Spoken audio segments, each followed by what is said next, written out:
Some viewers may find the following video disturbing. Viewer discretion is advised.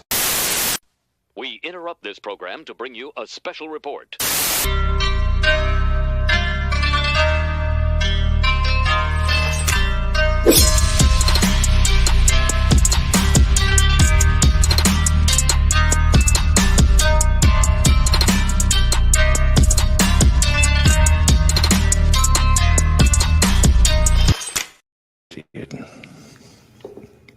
Hello, everyone. Hello. Welcome to another evening with 112.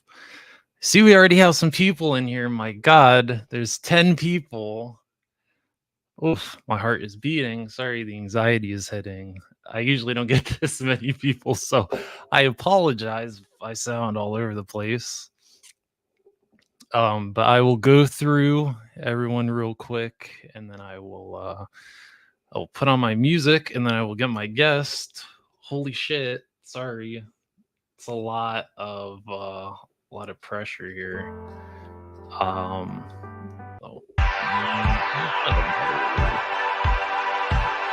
Jesus! Oh my God, I have to lower this. I always hate that. Whenever I set up a stream with StreamYards, it always has my music blasting whenever I have it set in a certain spot. So let me go through the roll call real quick. I have one of my two mods now, Roll Keeper. Thank you so much, sir, for stopping by. Alpha Red, hello, sir. Hello. Mrs. Mython the Python. This is unexpected, ma'am. I was not expecting Mrs. Mython the Python in my chat. I'm worried she might come beat me up from the last stream I did. I have to watch myself. Let's see, we have our guest of honor right here in the chat, Mr. Mython the Python himself. We have Woody222. What's up, sir? How are you? It looks like I'm already caught up. So, that being said, let me go ahead and bring in my guest of honor. Now, before I do that, I have my Mython the Python mug too. Shameless plug. But also, in the link to this stream, I have a link to my Ghostbusters group's fundraiser, since I can't do super chats or anything like that. And we are currently raising money for the Starlight Children's Foundation to produce Ghostbuster themed gowns for the hospital. So it'll have the Ghostbusters uniform on the front and the proton pack on the back, and it'll have like ectoplasm and stuff like that on it. We're 54% there. So we're almost there. They did not ask me to do this. I know there's some very good-hearted people in the community. I know that we were able to accomplish a lot of things with Mython's charity not that long ago. If you're able to, I have it in the description of the stream. And if you want to do that, since we are talking cosplay, I figured why not do that. But you know, if you do feel like doing that, yeah. But with that being said, let me go ahead and get my guest of honor in here. The one, the only, Mython the Python. I wish I had cheers. I wish I had something, but I don't have anything. But he's been sitting in here. He has been a good sport. He's been sitting in here. He's letting me ramble and all that stuff. So, Mython, how are you, sir? What's up, 112? How you doing? What's up, everybody in the chat? So we are doing the wave. This is Mython doing the wave. And it looks like we have Mikey as well somewhere in this chat. Oh, there he is. Look, JMK Custom Works. Hello, Real Grievance. Hello. My, we've got quite a few people in here. Gave me the jitters when I first started. I usually get like maybe one person. I know last stream I had one person, and that was Role Keeper. Stuck with me, put up with all my shenanigans for almost 4 hours. So I felt like he earned himself a wrench. He was knighted with a wrench. But how are you, sir? How is your evening going? I'm doing pretty good. I know right now we're matching mics. You got your different light, I have a different light. I did something a little different.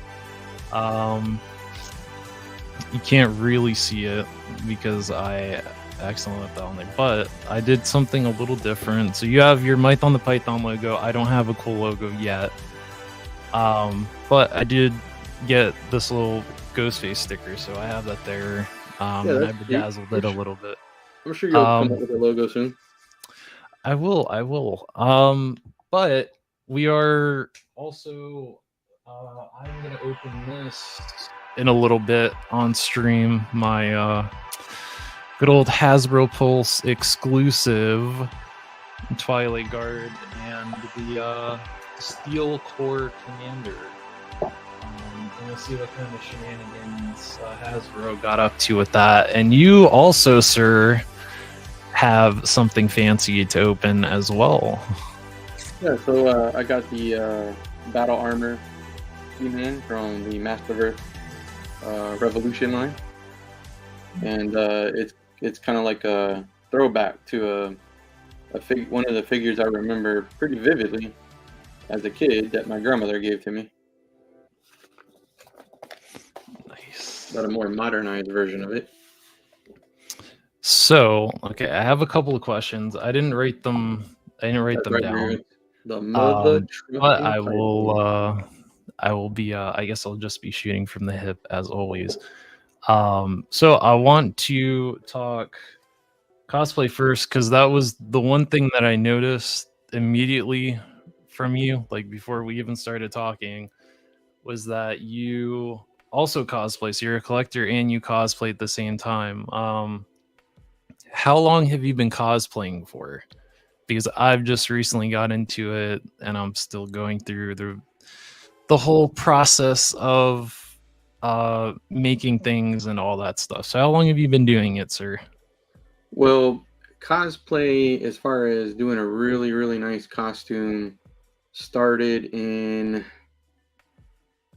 2018 at the Brick Slopes convention in Salt Lake City, Utah. I did a Resistance X-Wing pilot, but I didn't really get into like heavy duty costuming until I joined the 501st Legion in 2020.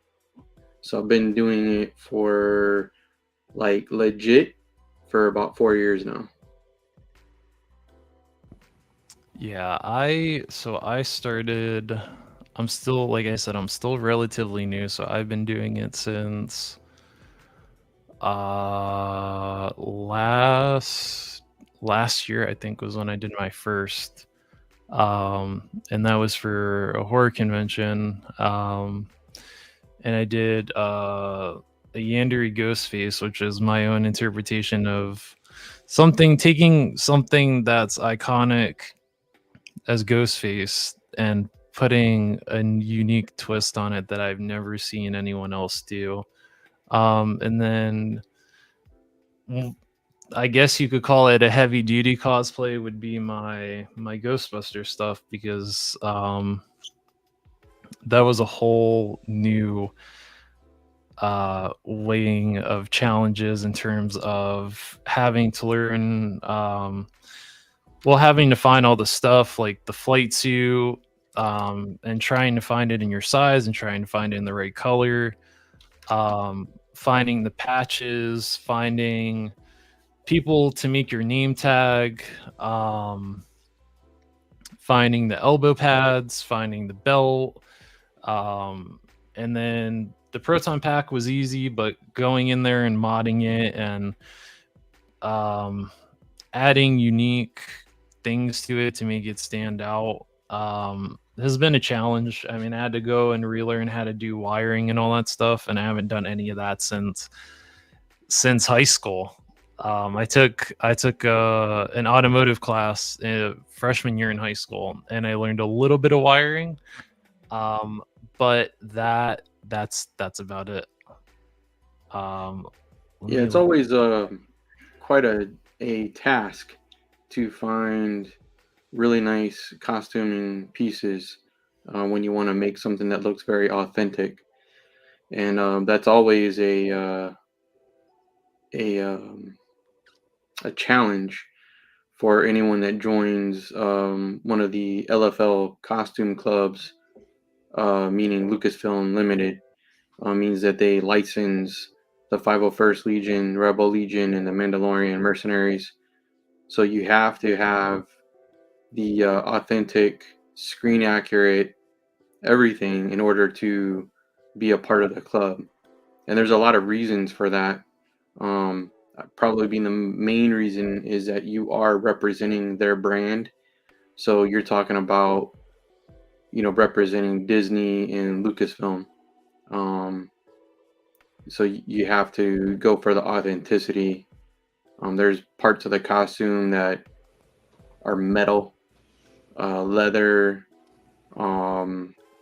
like real flight suits. It's some of that stuff's pretty heavy duty, and sometimes it can be a challenge to source those things. And sometimes it's not cheap either. So it can take some time for some people to put together a screen accurate costume. It can take several years for some people, but that's really the only requirement. There's no dues or anything. It's just basically the blood, sweat, and tears and cash that you put into your costume. You go through the approval process, and then you're a member with the express intent to volunteer to do charity work. You do have to do one charity event, at least one per year, to stay an active member. Otherwise, they boot you out. Because otherwise, what are you there for? And that's the main thing. I can only really speak for the 501st Legion, being a member of that particular group. The other groups we consider like sister organizations. But that's like the main thing of what really got me into 501st was the charity aspect. Yeah, I know so like I told you, well, I think I told the chat last week. But I do have a friend, he is in the Mando Mercs, and he basically gave me a breakdown on how that stuff works. And he's really the one that got me into doing cosplay, at least to the level that I've done it now. And that was for our big Comic-Con that was in the summer, and he pretty much encouraged me to try it and get into, the whole making your costume and putting your spin on it. Now I thought that it was going to be the same thing that he had to go through with the Mando Mercs, where you have certain, like you said, certain regulations that you have to meet, where everything has to be a certain way. Um, I know with him in the Mando Mercs, if you're cosplaying a certain character, or even if you're doing your own Mandalorian, you have to make your armor a certain way to meet regulations. And that's even including some of the stuff that Hasbro does, like the Black Series helmets. Some of them are approvable, some of them aren't. Very few are. Yeah. That's a rarity, and you have to modify them heavily. I would actually suggest anyone who's looking at that to go through a different route than the modified Black Series, because you end up putting more money and time into something that you're not even sure will pass the inspection. So real quick, let me pull up Snape here. I forgot to use this because I made this earlier, and I forgot to use it when all of our wonderful people came into the chat. What's up, Chew? This. What's up, Chew? So Love that. Right? Yep. Rebecca. But thank you. Rebecca's my imagination boo.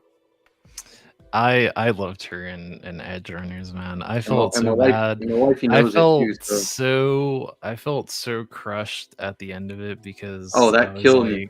I was like, oh man, dude, not Rebecca. she was a ride or die, She is the and definition I of ride or die. love Lucy's design, but for to be honest, Lucy it's is all for the about street, Rebecca, man. She's for the street. She's not loyal. But Snape, thank you for stopping by. Thank you for subbing. I appreciate that. And hopefully you enjoy the replay. Hopefully we don't get into too many shenanigans, but we'll try to behave ourselves. Jeff said that Ghostbusters is one of his favorite things. I will show my proton pack in a minute, and I'll show my flight suit. So you guys can kind of see what it looks like. And Legend Series is here. I got to give him the little what's up, Shoom. And he said that he made a Sith Lord costume. Sir, we need pictures. Yeah. Okay. Tony, I need to see that, man. For real. We need pictures, sir. We've seen your beautiful fantasy cosplay. And that was incredible. His little mini series where he's like almost like a World of Warcraft player fighting orcs and stuff. That was awesome watching those little mini movies. Yeah, I love that he started doing that. Oh man, I think he's been doing that a long time. If I remember correctly, Tony's extremely talented. And Mrs. Mython wants to do a Sith Lord costume next. That is something you'll have she to. Can too. A lot of my stuff, my soft goods and whatnot. She's a seamstress, so she's done a lot of the sewing, and it's so technical because Lucasfilm has these costume resource lists that they have available for the members, and you have to meet like. How they have like the seam of like say on this sleeve, right? The way this is sewn right here, there's so many inches from the collar to the shoulder seam. You have to match all these measurements down to like basically the millimeter, centimeter. And so I remember she sewed all my Emperor Palpatine, Darth Sidious robes. Oh wow! And I mean, she had the figure form and all of that. It was like a full-blown production for her. It took her a while. I mean, she really poured her heart into that, and it's among one of the most popular costumes that I wear to events. Surprisingly, it's more popular with the kids than adults. It's more popular with the kids than the adults. I thought kids would be scared to death of a Emperor Palpatine costume, but all these kids, I'm telling you, if you get to ever speak to my wife, she'll tell you the kids flock to Emperor Palpatine. And I was like, what the hell? I don't understand this. And so we were all sitting around trying to like figure it out, like after a troop. And someone was like, oh, I know what it is. And I was like, oh, well, what is it? And they said, well, the kids, they might not really be familiar with Emperor Palpatine from the movies. They know him from the Star Wars Lego, the cartoons and the video game. And in the Star Wars Lego, He's a Emperor little bit more Palpatine, goofy. he's goofy, he's funny, he's like your stupid, funny, goofy uncle. And like the kids just love him. I had kids kneeling, swearing allegiance to the emperor and to the empire, and I'm like sitting there like, I hear I'm in costume, and they can't see my face because I have all this silicone prosthetic and stuff on my face, and that's when it's wild to get prepared for that because I actually have to shave my beard because the silicone for it to adhere, so I have to shave, so I'm like completely baby face when I'm doing that. And then I have to wear contact lenses that give me the Sith eyes, and I have to do like the eye makeup. My wife has to do the eye make like completely around the eyelids and do eyeliner and all that. And it freaks me out because having like a pencil right there close to my actual eye, I'm like freaking out the whole time while she's doing it. Like the prep work to put on Emperor Palpatine is serious work. It's extremely hot. The very first time I wore the costume was at an outdoor event for a cancer fundraiser, and I actually had heat exhaustion. I was like one step away from a heat stroke, and they had to cool me down and all this other stuff, and I couldn't get that silicone off me fast enough, and it was pretty intense. But after that, if I did an outdoor event as Palpatine, what we would do is underneath the robes, because you can't see it, I would wear a frozen camelback. So it'd be on my back with that ice pack, and we would run the hose through the sleeve of the robes.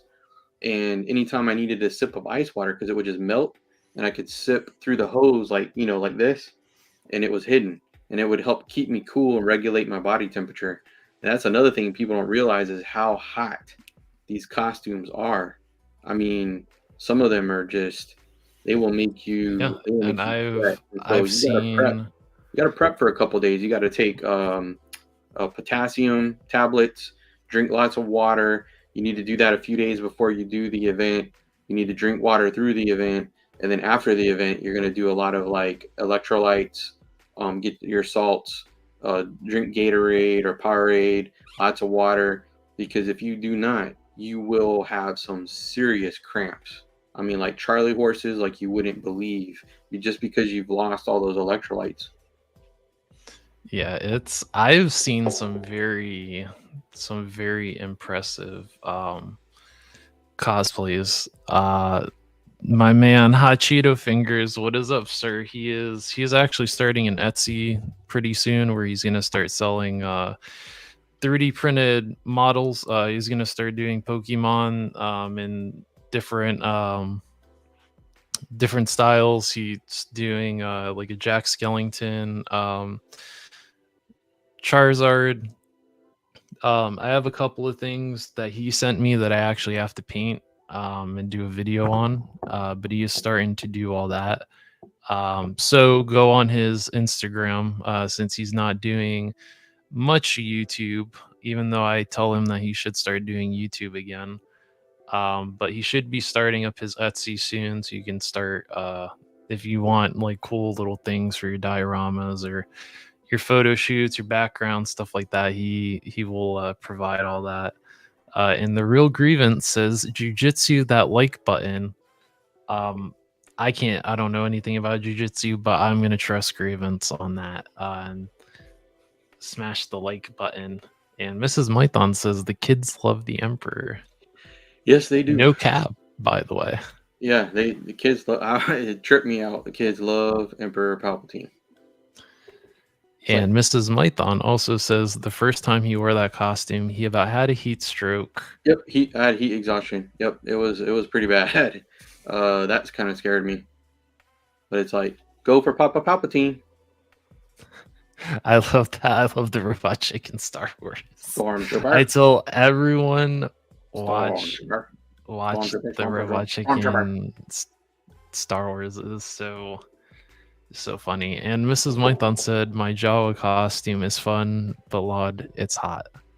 Yeah, she That loves surprised Jawa. me on the Hella Dope Toys stream, and it damn near scared the shit out of one of the poor hosts.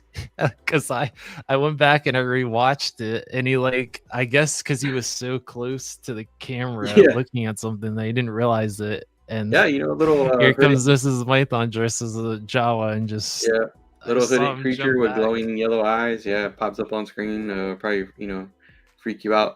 Hey, Hot Cheeto, if you want to check out the Emperor cosplay, there's several photos spread throughout my Instagram. It's Mython the Python on Instagram. I need to go let me make Jeff a mod real quick, so then he can do the wonderful modding that he does for everyone. Jeff's awesome. For this I love Jeff. And he's a hell of a storyteller. I'm loving this D&D campaign that adorable puppy named put Dobby. together. He does. Dobby the dragon. Yep, Dobby makes his dragon. Makes his appearance from time to time. He lets everyone know how serious this campaign is. There are risks, and Dobby knows that there's risks. Not many people know that Dobby is the result of a certain donkey and a dragon from Shrek. Yeah. Poor Dobby. All right, Jeff, I have just now made you moderator, sir. Word up, Woody. I have knighted you, Sir Jeff. Papa Palpatine when I'm in it. Okay. And have my sound club on. I've seen there's someone down here in our 501st that is dressed as a Jawa, and I was very impressed. You guys do an absolute stellar job. I've seen Wookiees, I've seen Jawas, I've seen X-Wing pilots, TIE fighter pilots. That's my favorite. I've seen the snow.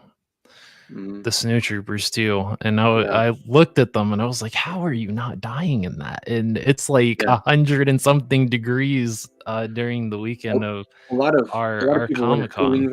You actually wear a cooling vest.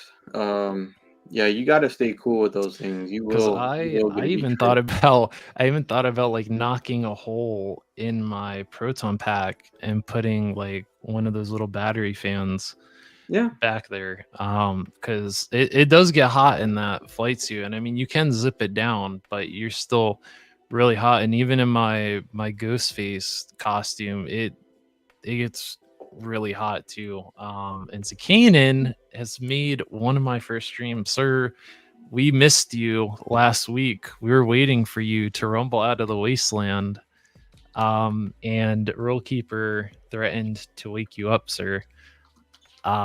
But I didn't want to wake you up. I knew that you were can't hear anything, but he's here and he's grabbing foodsies. Well, if you go to Wendy's, make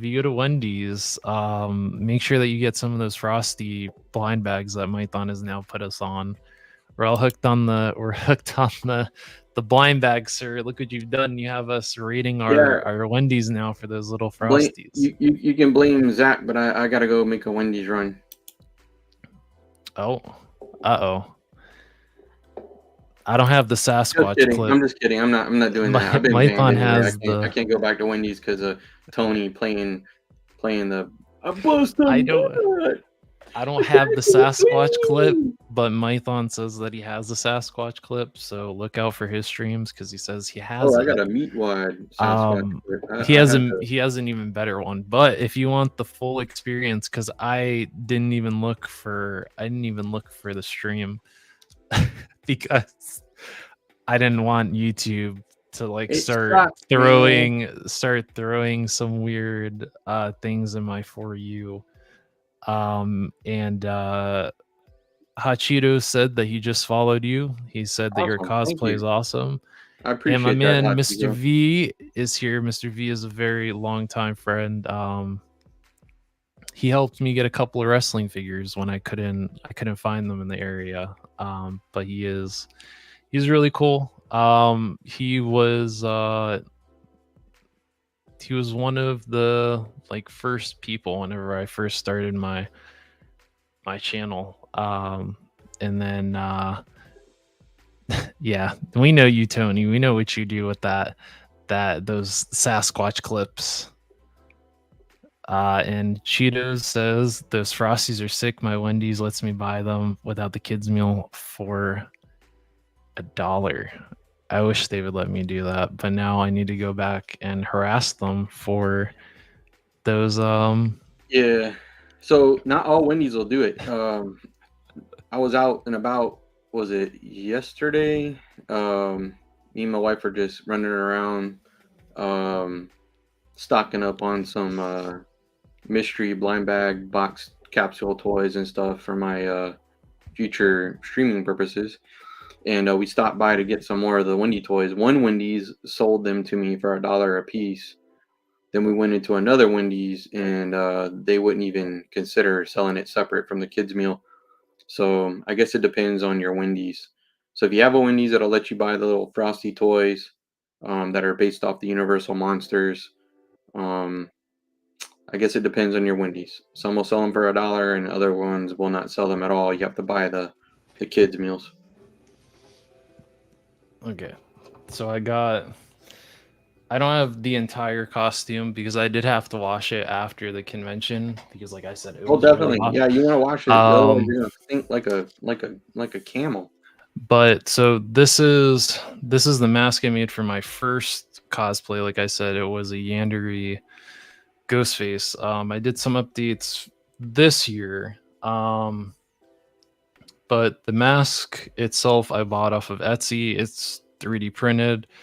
It came with the fabric for the eyes. You just have to glue them in.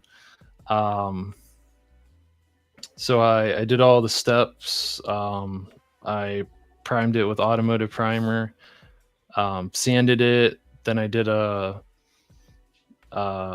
it up. Primed it, did all that stuff. Yeah.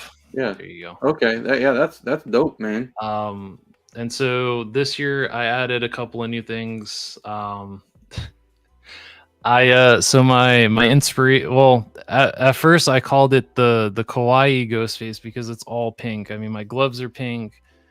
The robe is pink. There's pink accents to this. And I wear a pink pair of Vans, and whenever I did it, everyone loved it. I got stopped a couple of times too. This year, but I got a little bit more creative this year. All this stuff like the Band-Aid, the little bunny clip, hair clip, all that I sculpted by hand, and then I just painted it by hand. Mrs. Mython.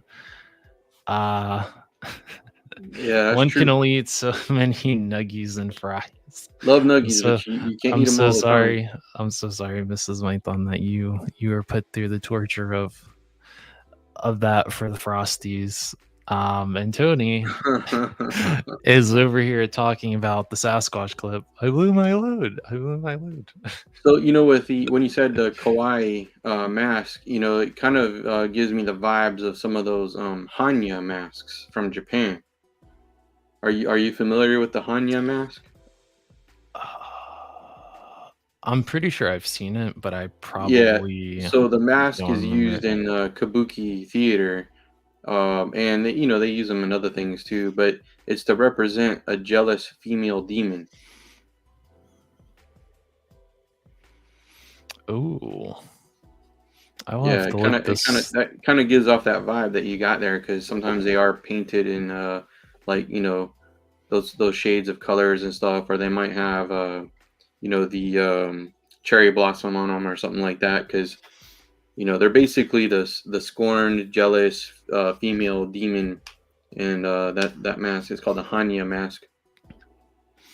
I'm gonna have to look this up real quick. But Cheeto says he needs some Citadel blood for the Blood God paint for some realistic. Maybe it's something that he's working on. I'm not too sure. You're It gonna sounds have like it. to. Yeah, Citadel paints are used a lot for like Warhammer miniatures for the gaming. I used Citadel Mm-hmm. I used Citadel for a couple of parts of this mask, and it works really good. Now I started to thin it. I actually used it for the sword for my samurai, and I'll talk about that in a minute. Well, probably a little bit later because I have some unfortunate news about my custom. I'm not too very happy about. But Crown Fox Productions here, she said, "Hey guys, thanks for coming to D&D. You're welcome, ma'am. And thank you for not causing too many shenanigans in the in the story tonight. I'm sure she's saving those for a rainy D&D day. She's I used Citadel on some. That's the main reason why I got Citadel. But once I started getting 3D printed stuff, I started using it for that. And I started using airbrush, just a little bit of airbrush thinner to thin the paint out, and it sits and dries and stays on there a little bit better. Yeah, Citadel makes good paints. They're not cheap though. I was trying my hardest. Jeff made me do it. She'll get us into trouble soon enough. Aw, look at that. They're all coming after. Oh, you were recommending it. I'll have to. Once this goes up, I'll have to go through the chat and I'll have to write that down in my notebook, because I even started writing down stuff for Model Misfit, because he had some stuff that he was showing me that he had files for that he could print. And it sounds like Hot Cheeto is painting something for the Chaos Corn World Eaters or something of that nature. He has done some really cool. Like I said, check him out on Instagram, Hot Cheeto Fingers. He's painted all different types of stuff. Yeah, I used to be heavy into Warhammer 40k. I used to have a lot of different armies and whatnot. I think I posted some of my old stuff further down on my Instagram, but I had about 15,000 points of Space Marine, Black Templars. Oh wow, you were deep into Warhammer. Oh yeah, man. I probably had I sunk a Mercedes Benz into that hobby. Oh yeah, that's why I love watching the tabletops, but like I would get into oh, she does right here. She said, which armies, Mython? Did you? I had Black Templars. I had Crimson Fists. I had some Imperial Guard, like just Cadians. I had some Chaos Night Lords. That's let's see. I had a Deathwatch team mixed with all the different sub chapters that branched off from the Imperial Fist. That was kind of my theme. So Black Templars and Crimson Fists are like wrapped up in that. I've always liked that part of it. And then right before I got out of the hobby, I was starting on an Orc army and a Soul Drinkers army, and I was working on a custom Sarpedon. If anyone's ever read the Soul Drinkers novels, that was one of my favorite Space Marine novels, where they were cursed and mutant, but they were still loyal to the Emperor. They hadn't turned to chaos, but the rest of the universe was against them, and the chaos was against them, so they were kind of like stuck in the middle. But great story. Let's see. I feel like I had something else too. Now, have you gotten into the McFarlane Warhammer figures? Actually, yeah. If you look right above my shoulder here, Oh. where I'm pointing my finger. That's the Ultramarines Terminator. Oh. Yeah. I have thought about getting into them because some of them have gone on sale on Big Bad, and I Yeah. don't know that much about Warhammer in terms of the lore, but I always thought the designs were cool for the armor. And I like big chunky armor. I was Yeah. I really like this figure, but yeah, I couldn't help myself. I got a bunch of the Warhammer from McFarlane. They're good figures. I've got some photos I took of them outside. They're not super posable because they're so chunky, and they only have so much movement in their joints because of all that armor. But they're really well done, good detail. Yeah, I like these. I think they're worth the money, especially on sale. Those are cool. Hold on. I gotta play catch up on the chat. I am so sorry, people. You are chatting away, and I didn't want to be rude, and I didn't want to interrupt Mython. Let's see. So Legend series asks what happened to my custom. So I was waiting on a piece to come in the mail today that I needed to finish. My female samurai. Yeah, you So showed me then that. I can make her like a scarf to kind of hide her, because the classified series, you have to screw with their heads a little bit to fit the Valverse bodies because they're a little bit smaller than the Valverse. But anyway, it said that it was delivered, and I went to check the mailbox, and there was nothing. So I said, "Oh, maybe they dropped it at the front door." Nothing. Maybe they dropped it on the porch. Nothing. So I don't know what happened to it. But yeah, I'm a little bummed about that because after shipping and tax, it was like a $20 piece that I needed to It might show up tomorrow. finish this. Sometimes they mark stuff delivered and they deliver it the following day. It's like they're just. I'm hoping that's the case because Yeah. I have had stuff stolen off of my porch while I was at work. I've No, had yeah, I understand, but let's stay positive. Let's stay positive. we're hoping so. If not, the next time I see the postman, I might have to pull Legend series. I might have to hit him with a rock bottom. You're about to see a whole bunch of letters and packages fly all over the place. And let's see. Mrs. Mython said yes, he was, and a very disapproved face. Legend series said my buddy tried to get me into that shit. I refuse. Roll Keeper is letting everyone know, plugging everybody. I appreciate that. Cheetos is heavy into Pokemon. Like I said, he's been 3D printing stuff. I have a Gengar that I have to paint. That I have to go to the hobby store and get paint for.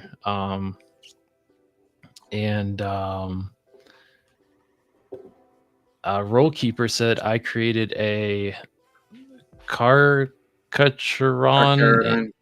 Yeah, it's and a Space Marine. Tyrannid. Yeah, the Tyrannids. They're kind of like Warhammer 40K's version of Xenomorph. Oh, They I have different- seen those. I've Yeah, seen there's all those. different kinds of creatures. They live on like these biological living starships and stuff. Roll Keeper, I want to get Space Marine too, but I gotta wait for it to go on sale because with the newer gen consoles, one thing I hate is that because I'm old school. Like I told Mython yesterday, I grew up. My first console was the PlayStation 2, so I'm used to games being. I used to be able to get games really cheap. I used to be able to go to half price books. I used to go to garage sales and get games really cheap. And then when I got my PlayStation 4, games still weren't that expensive. I could still find them. Now they went from 50 to 60, and now they went from 60 to 70 for the newer Xbox, newer PlayStations. And I try not to get my games digital. I really try. But some of them, that's the only option. Like I just recently got Tony Hawk. I was streaming that a little bit yesterday because I was bored. And Jerk went a little bit late. He didn't go as long for the the Monday Night Raw dog stream. And I had to buy that digital because I couldn't find a copy of it, which really sucks. I think Because a lot of the companies are starting to push that. They don't want like the physical media anymore, and that's why it I've kind of made it sucks a because it's point like to it sits on your yeah. storage, and then when you need to you need more room, either you have to buy something for the extended storage to plug into it, or you have to Mhm, delete it. And then what mhm. happens if 3 days from now you want to play that game? Well, you have to delete that game that you Yep, just downloaded. yep, It's a pain in the ass. I yep. hate it. um Legend Series said, I'm thinking about getting some Joy Toy ones. They look awesome. I know they're smaller, but I'm definitely getting the McFarlane ones soon. Yeah, the Joy Toy are 1/18 scale, so they're like 4-inch figures. They look amazing. And Roll Keeper down there had a little thing talking about he has every Black Templar Oh, plus the there he is. Dreadnought. Yeah, I mean, I bet that's amazing, Roll Keeper. And I've looked at them and they're super tempting, but when I look around, space is becoming a serious problem for me. I've got to seriously get my butt in gear and get some things organized. I got some display cabinets that I need to fill up and move some things around, and that's kind of what keeps me from jumping down that Joy Toy Warhammer rabbit hole. Is like, where would I put it? That I just don't have the space. Yeah, I'm also I'm going through that too, where I need to get a bookshelf. I need to get a bookshelf for to put all my Joes and my good guys for Valiverse. Because the shelf that's right next to me here, you can't see it, but it's right next to me. I have all my Cobra stuff on it. And I need to get another shelf that's back there with all my art, for all my horror stuff, because I have popcorn buckets that I want to display. I don't get all the listen. I know there's a big craze about the popcorn buckets. I don't get all the popcorn buckets. I only get some of them. I only have what three? I think I only have three. I have the Slimer. That's shit Hmm. right there. I have the Slimer. Yeah, Um, I have the Ghostface one, and then I have the the one from Saw X, because you can push the eyes in and the eyes light up.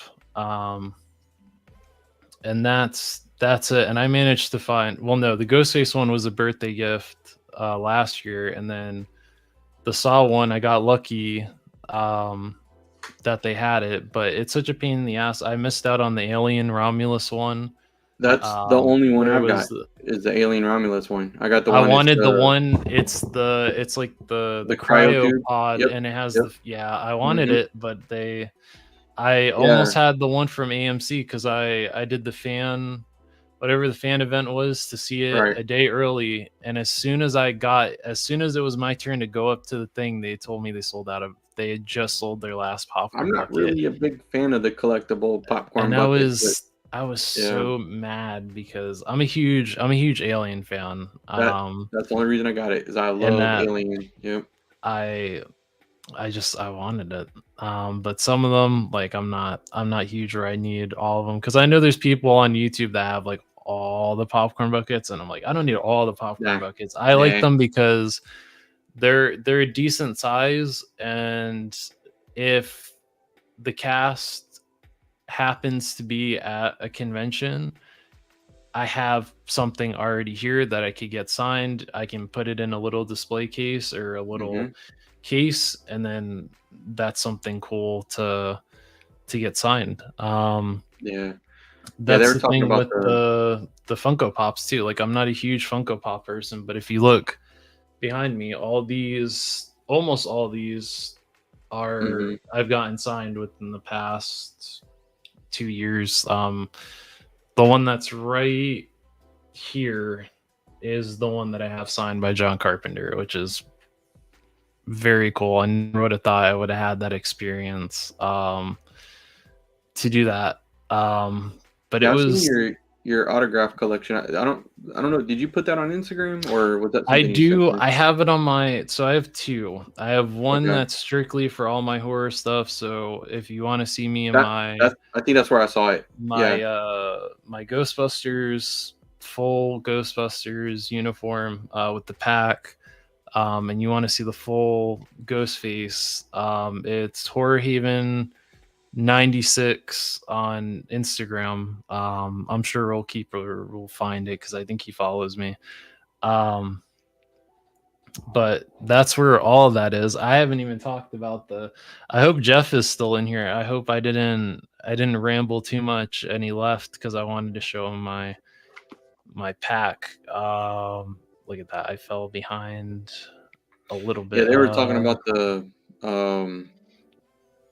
Space Marines and stuff like that. Legend, the Space Marines are like superhuman modified, genetically modified humans. I think they stand like at 8 feet tall. They've got like double layer muscle. They got reinforced skeletons. They have like 2 hearts, lots of extra glands and stuff. So they are extremely large, much larger than a regular human being is. So they would tower over them. So a Primarch, which is like the progenitor of the Space Marines, are even bigger than your standard Space Marine. So they would probably be like 12 feet tall. I mean, they would just be massive, massive, massive, biologically engineered superhumans. So if you were trying to scale them out with like a 6-inch figure, I don't even know. I think honestly, like the McFarlane Space Marines, at being like the size they are, would probably look better standing to a like 5-inch figure or something like that. Probably that would probably be the match, is a 5-inch figure to a McFarlane. Be close to it at least. See, Yeah. I like the way the Ultramarines look because I'm a huge Fallout. Well, I'm not a diehard Fallout fan, but I got you. I played 3, Vegas, 4, and I played a little bit of 76. And then I watched the TV show and I loved the Oh yeah, the TV show Amazon is great. series. It was so good. At some point, I want to make a custom of the ghoul. I know my friend that's in the Mandomercs, he does custom figures. He just started working on a Lucy.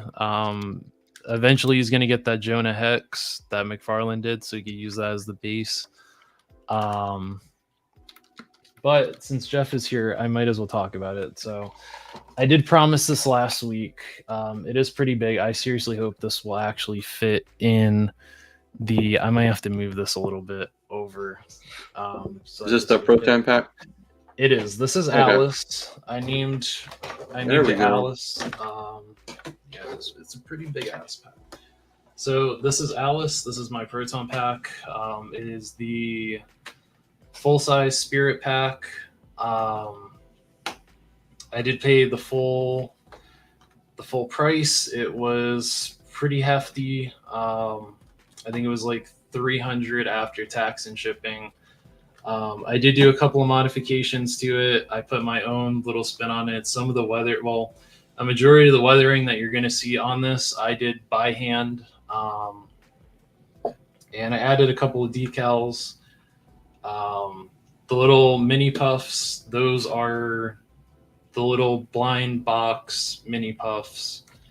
And I glued them there and then painted it like they were melting. And added a couple of things on here. Yeah, the mini. I like the mini puffs. Those are cute. Let me Are they basically trying to destroy your pack? They're mischievous little.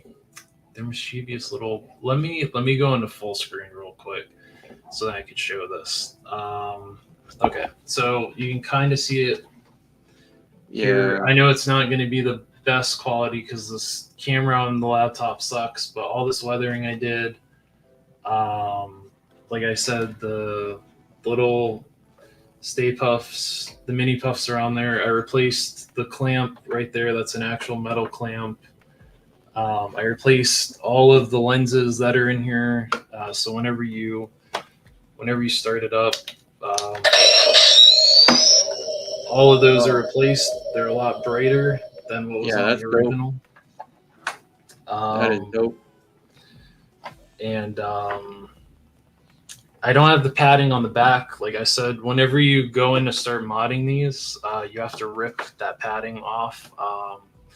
Eventually, I'm going to put this on an Alice frame, because that's what I've been recommended by several people. Like I have little Easter eggs on there. You can see I have the. If you saw Ghostbusters Afterlife, this is the little mini puff that gets turned into a s'more. Someone on Etsy made a sticker of it, and I thought it'd be funny to put it right here. Barely anyone notices this little Easter egg, but the ones that do, they laugh. I have a slimed Ghostbusters decal there. Once I get the mod for Frozen Empire that goes on here, there's a piece that goes on this part. I'm gonna have to take that off and put a whole new one on there. The wires right here, I weathered that all by hand, so they look all worn and stuff like that. All this little bits of silver and all that I did by hand. All the rust and kind of dirt and grime and all this I did by hand. What else? If I take the wand off, there's a couple more stickers on this side. I have the sticker from the shop that I got my parts from. They also do Star Wars stuff too. And then there's a little Stay Puff. They're the little mini puffs. What's the wand grip like? It's plastic. It's okay. It's okay. It does feel a little cheap. That's why everyone that I've told, like there's a member in our group, they have the what is it called? The smaller. They have a smaller version of this pack. It's a little bit smaller. The LEDs are a little bit like it's just this. It's a little bit smaller. It's a little bit cheaper, but I recommended them that they get one of these. Replace the wand with the Hasbro one, the 84 wand. Just because it's a little bit easier to mod than the Spangler wand, because you are going to have to unscrew some stuff in order to, if you wanted to do the Frozen Empire mods to it, where it has that attachment to the front of the wand and the that little grate that's on the side, the vent that's on the side, you're going to have to disassemble it just a little bit in order to swap out a part and put that in. But whenever you do that, you're gonna lose the ability to turn it on and off, because there's two buttons there to turn it on and off. But what I plan to do once I do that, I'm gonna punch a hole in the side here, like right underneath the spot, go in through the back and wire that button through and glue it. That way I can turn it on and off whenever I please, and then I could just turn the wand on by itself. But doing that mod to the wand, it's pretty easy. You just get one of those as seen on TV hoses that are supposed to expand. They're like the fabric hoses. You cut that, or you cut the end of it.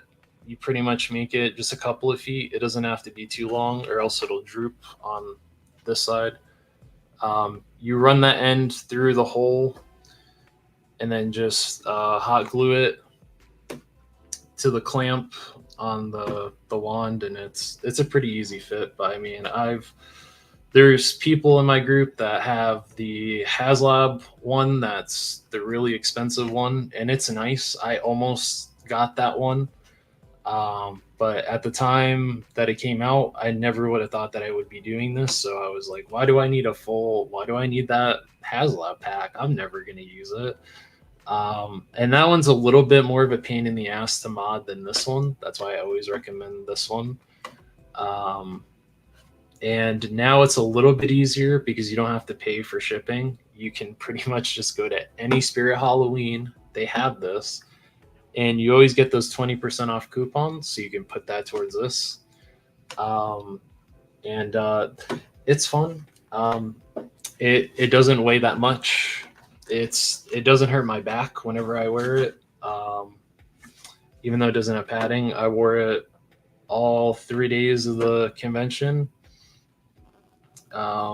And I did that off of very little sleep, very little food, and luckily I had my water bottle with me.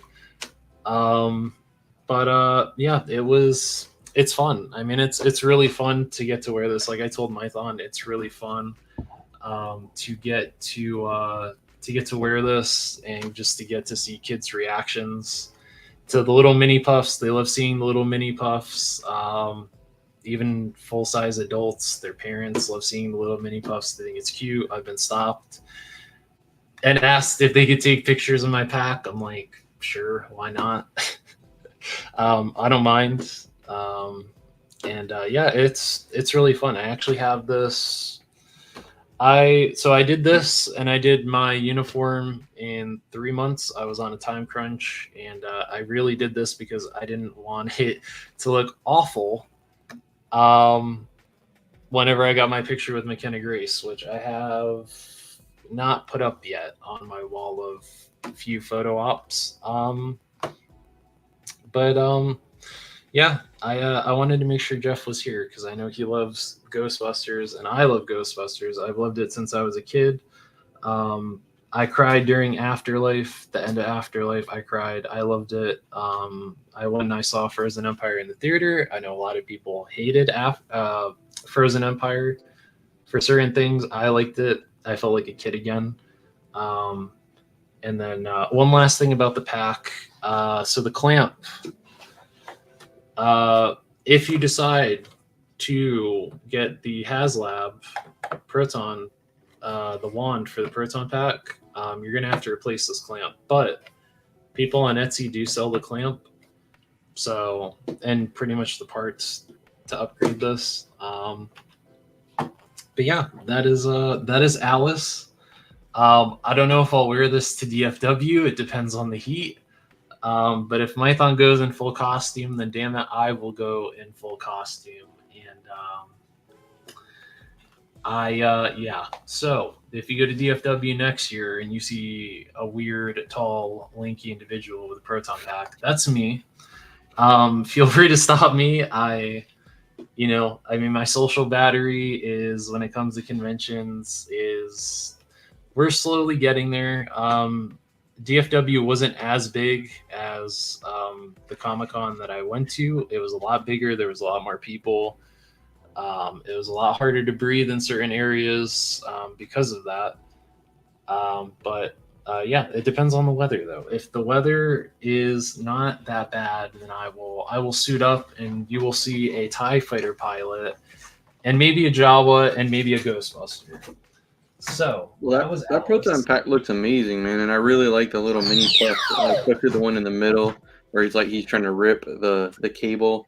So and the other one is he like melting on top of the yeah. So I like that. That's a nice cut. when I got him, I was like, oh, I need to put him where he's melting, and I couldn't figure out a spot. To put him, and I was like, oh, well, I'll just put him right there because that would be the hottest part of the entire pack, would be right there where the cyclotron lights are. And I sculpted that. I should have used a different. Honestly, I regret not using hot glue because the one that's there with the little ice cream sandwich, I used hot glue for that, and it looks more like melted marshmallow than that does. But yeah.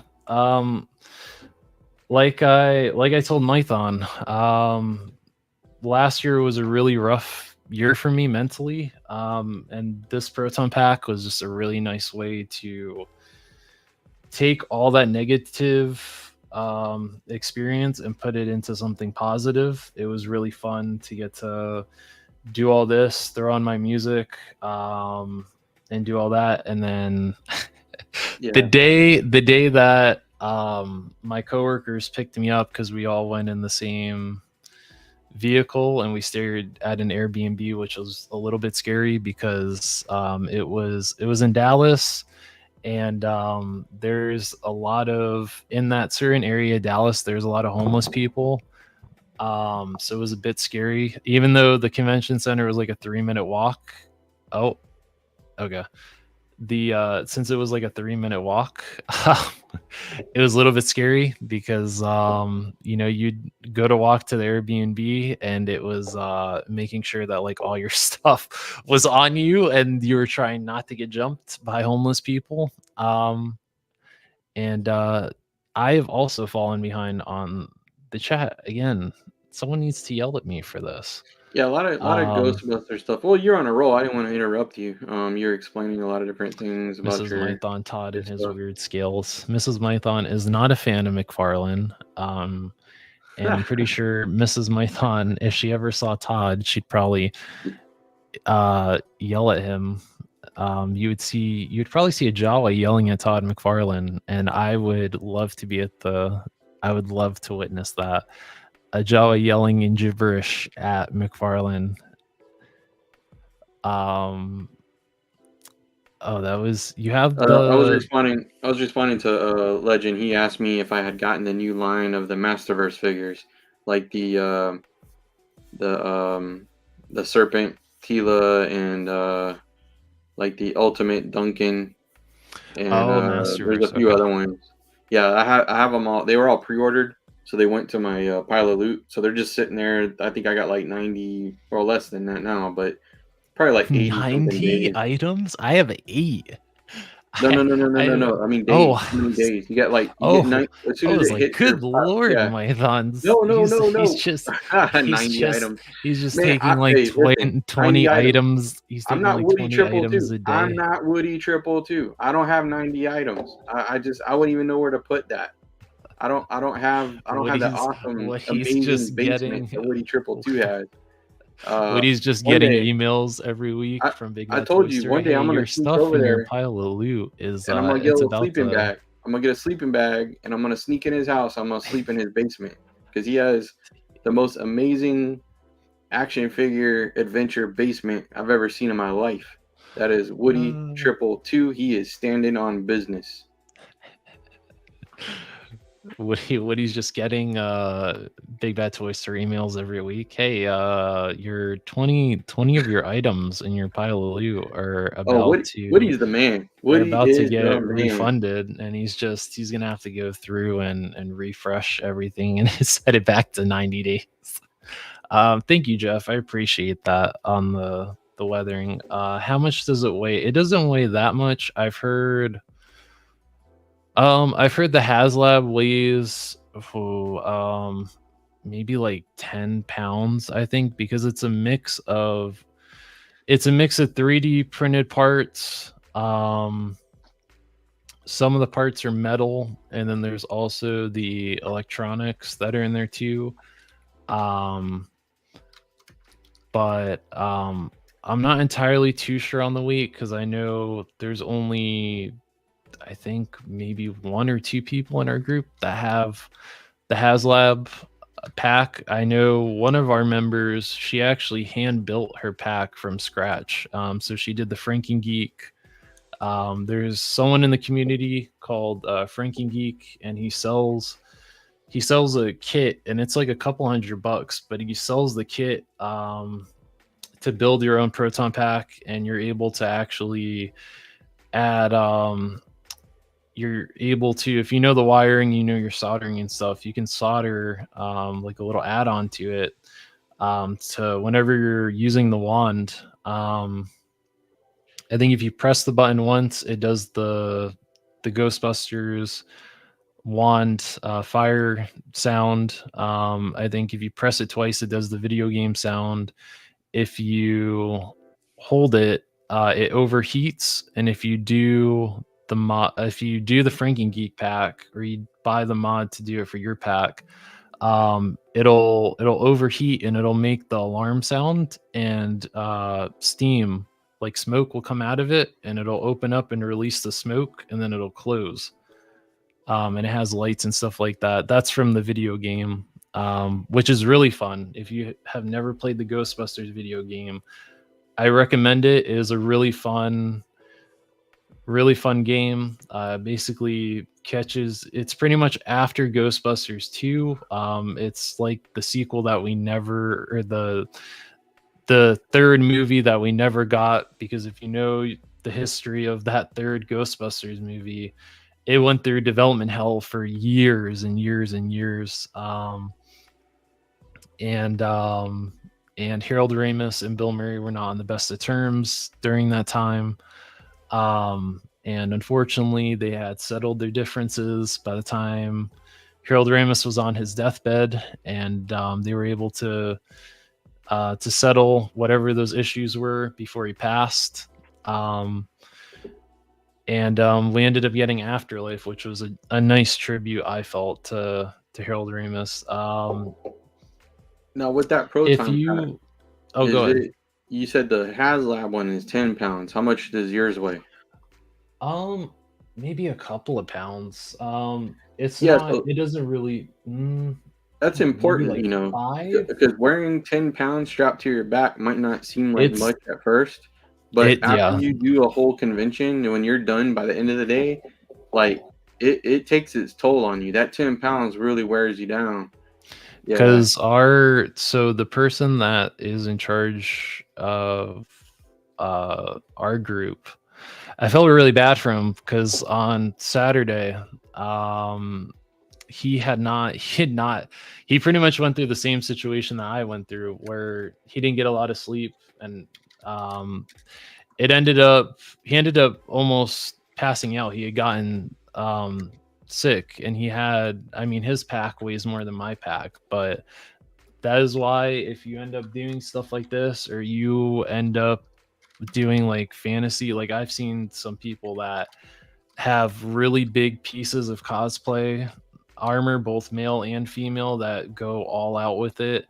Please carry some sort of water bottle on you. If you have someone that's your handler, that carries your backpack or something, please carry water on you, because it does get hot in those.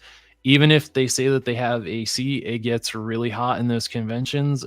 There's a lot of people. The air gets really, really thin for you to breathe, because I was having breathing issues.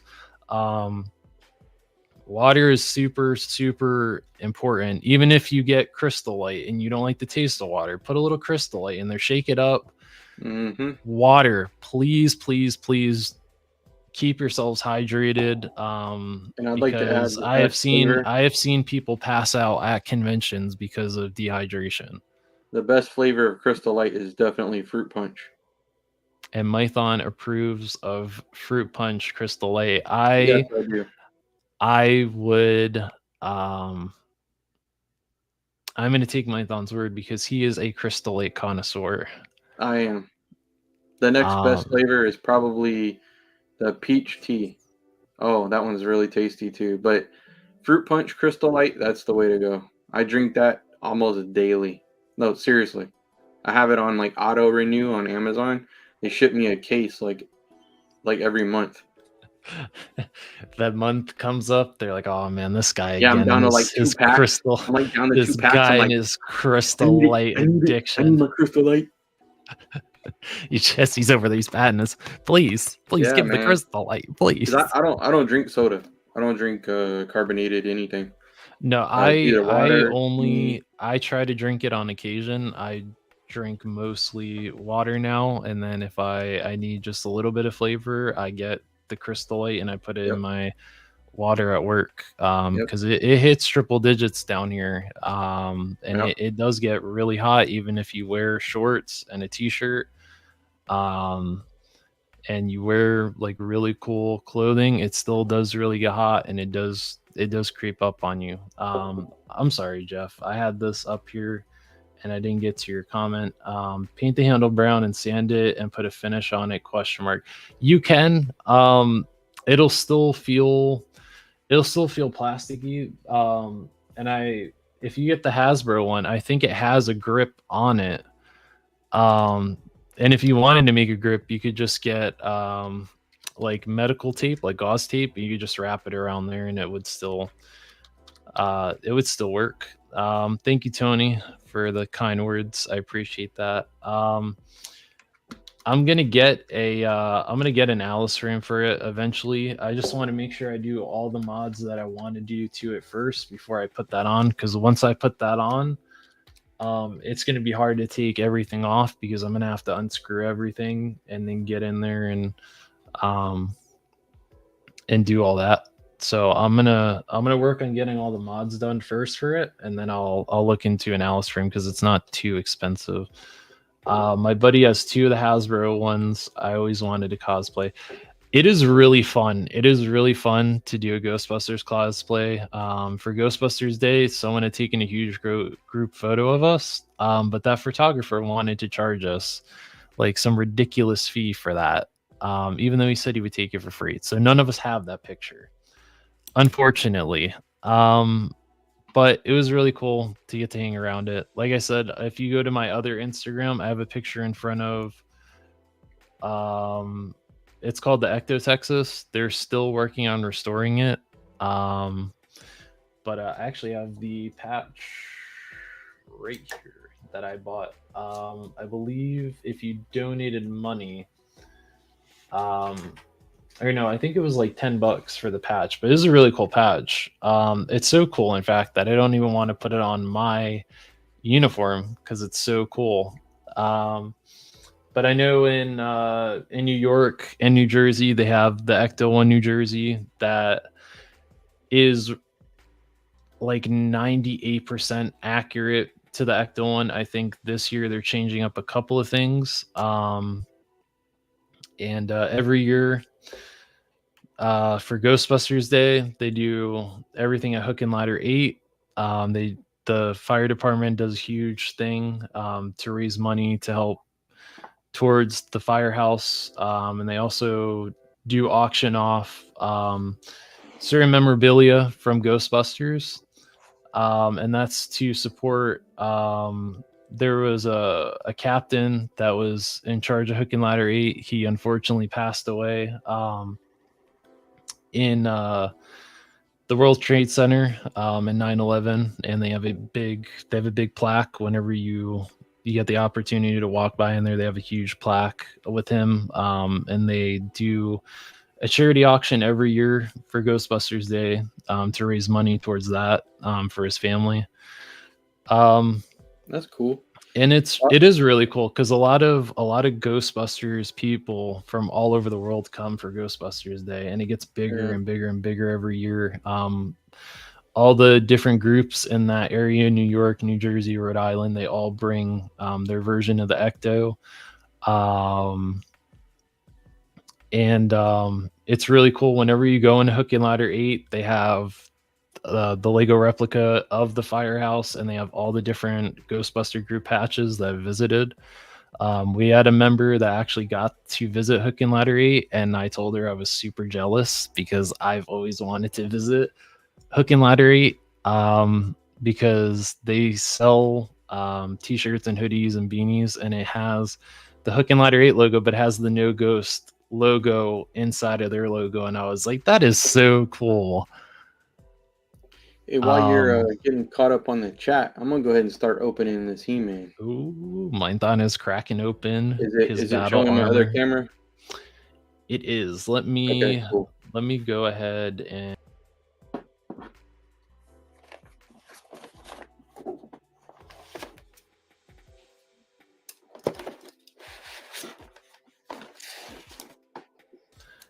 I don't know how to make it to where it's bigger. Let me see.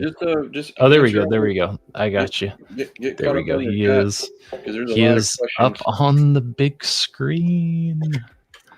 Let's see. Let's look at the back of this box real quick. Jeff said I already answered his question. What's the wand grip like?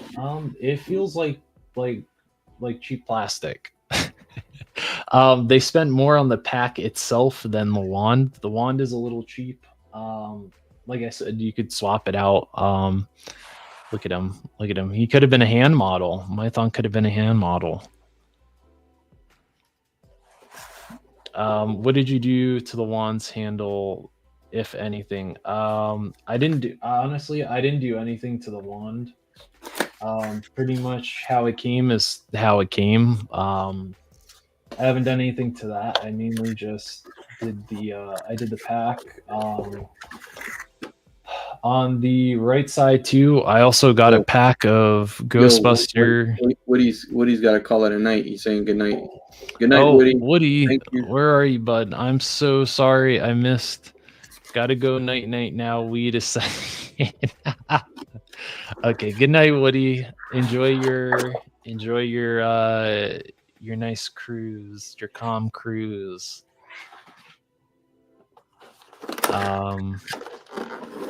Wow, I really fell behind here. Let's see. Let's see. You have the same pack as mine, Jeff, or you have the smaller pack? Woody said it was fire. Thank you. I appreciate that. 84 isn't bad, but it's not a good time either. Lots you can, yeah. I think there's the only thing I'm gonna do to it is just add the little vent to the side, and that's pretty easy. It's not super difficult to where you could risk fucking up the electronics.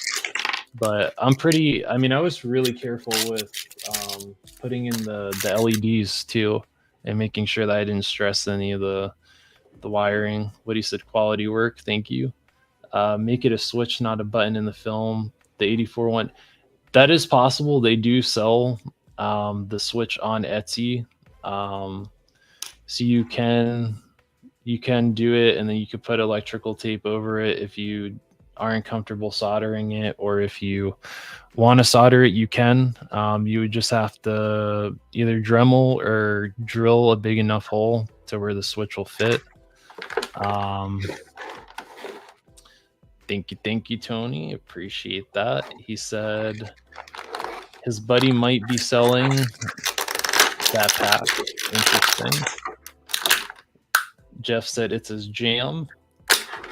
Legends here said didn't hate Frozen Empire, just the silly shit with the ghost girlfriend. It was silly. It was a bit silly.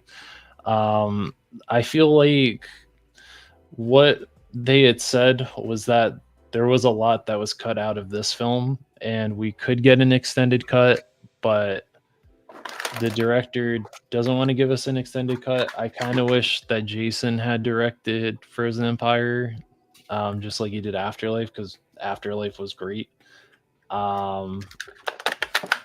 Legend Series said worth that shit. Jeff said, yeah, fuck that. I'll suit up, but no pack, goggles, meteor, yes. Or meter, not meteor, sorry. Sorry, Jeff. Yeah, I mean, it's really easy. My flight suit I got from a surplus store. It's literally across the street.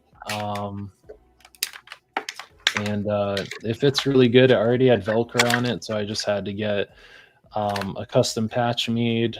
And I just got the 3M double-sided Velcro and just put it on there, cut it, and it works. It's not falling off or anything.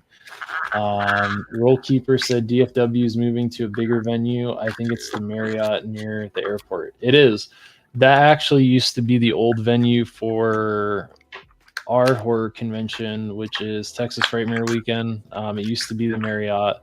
It got way too crowded for that, and then they moved it to the Urban Convention Center. So I'm pretty sure once DFW gets big enough, they probably will move that to the Urban Convention Center, and that's actually a really nice venue too. It is, I think there's 4 floors or 5 floors to it. It has escalators, and it that elevator.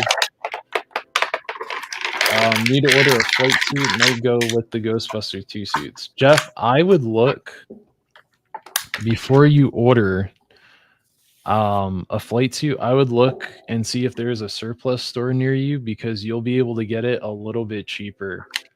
You'll be able to get it a little bit cheaper because the one that's near me, they sell it in gray, flight suits in gray, black, khaki. They're all like used flight suits. Like people that have been in the military and served, they pretty much just sold their stuff to the or they've bought it from collections and from people that have served. So, what you said, it sounds like a challenge. Mrs. Mython said I would do it too. I'm not entirely sure what she said. What she would do, if she meant DFW or if she meant Ghostbusters. Cheetos, I did back that. I did back it, but I canceled it because I didn't like the way that he worded certain things. In terms of, he said that we would get all that stuff, and then he switched his words and said that we might get all that stuff. And especially for the price, in terms of the price and the shipping and the tax, that total, we should get all that stuff, and there shouldn't be any unlocks or anything like that. Honestly, they could have sold that medieval spawn just as is and just charged whatever the price was. Mrs. Mython said I was exchanging words with Sergeant Slaughter's dude at DFW. That is very cool, Mrs. Mython. Mrs. Mython she's getting connections at DFW. And Rollkeeper said, I picked up the Serpentila. I like the muscle girls. So Rollkeeper is I am guessing your type is the muscle mommies. Yeah. That is okay. I have actually found out that might be my type too, because there's a nice lady that I follow on Instagram, and she is not only goth, but she's also buff too. And I was like, oh wow, I didn't realize that I had another type. But I also love Rhea Ripley too. So, and Cheetos knows I love Rhea Ripley. I love a woman that has ink. I do. I have an appreciation for tattoos. I think they're really cool. Let's see, I'm just a guy who spent $76 for a free bat. Oh my god. What are you doing? Bill Murray is an asshole. That's why we never. Yeah, he's a bit of a pain in the ass when it comes to working with. But he said he's been bamboozled. Maybe there's maybe there's an answer to how he got bamboozled. Weight equals pain in my former line of work. Mrs. Mython said, I don't like doing troops without handlers. Yeah, it is. It's hard for you guys. And especially even the Mando mercs too. I mean, that's a lot of, you have a lot of stuff. Like, not only do you have the under suit for that, but you also have what's sitting on top of that. Then you also have your helmet, your gloves. You also have a belt. I'm pretty sure the TIE fighter pilots, Mython can tell me if I'm wrong. But I think you guys have belts too. So it's a lot. And then also, depending on the footwear that you have, I put insoles in my shoes for whenever I walk. I have insoles in there too to help it a little bit. I mean, I walk all day anyway. At my job, I'm constantly active, so I'm always walking. But still, the insoles help a lot. What he said, screw that Speedo Weddler. And Mython is crushing on Woody in a Speedo. That's probably why he really left the chat. And Woody said that he wouldn't live in Texas because he's a sweater. Jeff said Hook and Ladder 8 is awesome. They are very cool. And a very cool fact about Hook and Ladder 8 that I'm sure not a lot of people know, but they were the first fire department on the scene at 9/11. They were the very first to arrive and start evacuating people, which is really cool. And I definitely respect them a lot for that, because that being a firefighter it's not an easy job. Just like I told Rule Keeper, he mentioned that he was a police officer for over 20 years, and that's also a very hard line of work to be in. EMTs, nurses, doctors. I appreciate all of you guys that work in those type of fields. My last job that I had during the pandemic, I worked at a senior care facility, and it was very stress inducing, even during the pandemic, because we were in like the ground zero of COVID. So pretty much all of the elderly people, they don't have the strongest immune systems, and some of them caught it, some of them passed away, some of them that I knew passed away. So it was a lot. It was a lot, and I knew that I just needed to kind of move on from that line of employment. And Jeff asked if Woody is coming to DFW. Woody said not that he knows of. And Jeff said, well, you are next year, so see you there. And Woody said, yes, sir. And Jeff is willing to even cook for you, Woody. Come on, Woody. How are you going to not allow Jeff to whip you up a delicious burger and cheese fries? And okay, I guess Woody said he is definitely coming. See, look at that. Jeff said a bigger Halloween pack. I gotta order the suit and circus tent, bro. I'm a big dude. I know you're a big dude, but they do still. I mean, I didn't realize how big of a flight suit I needed, because I'm really tall, so I needed it to be the length. I needed it to be long enough to where it wouldn't look stupid on me, and it wouldn't fit too tight, and it wouldn't fit too loose. And Mrs. Mython said that comment was about the Jawa yelling at Todd. I'm telling you, Mrs. Mython, I want to see it. I want to see it. And Tony says he loves the He-Man. He loves that He-Man. Mrs. Mython said, I can't see crap in my tie helmet. It's a great He-Man. Alpha Red said, I kind of want that battle damaged Skeletor. Is that the one where he's a cyborg, or is there a different, or is he talking about a completely different one? So there's one that matches this character here. It's the battle armor Skeletor. He's in my pile of loot, so I haven't got him yet. But he's basically, they are a homage to the original battle armor He-Man and Skeletor. The only difference is, of course, this is updated to, more anatomically correct figure versus the old retro stuff. And the battle armor doesn't work how it did on the original toy, where you hit it and it rotates, and you hit it again and it rotates again. It's just sculpted. It's just sculpted. Well, there's a little plate. So you swap it. Oh, look at that. Yeah, see it where it's got the scratch. Oh, that's cool. I like that even better than you can swap it out, but the original, and then also he came with a harness. So if you want to put the traditional He-Man harness on, I like this armor a little bit better. Yeah, to me it's like, I don't even know why they even put that in there, because I have the He-Man from Revelation that has this style, so I don't really need this.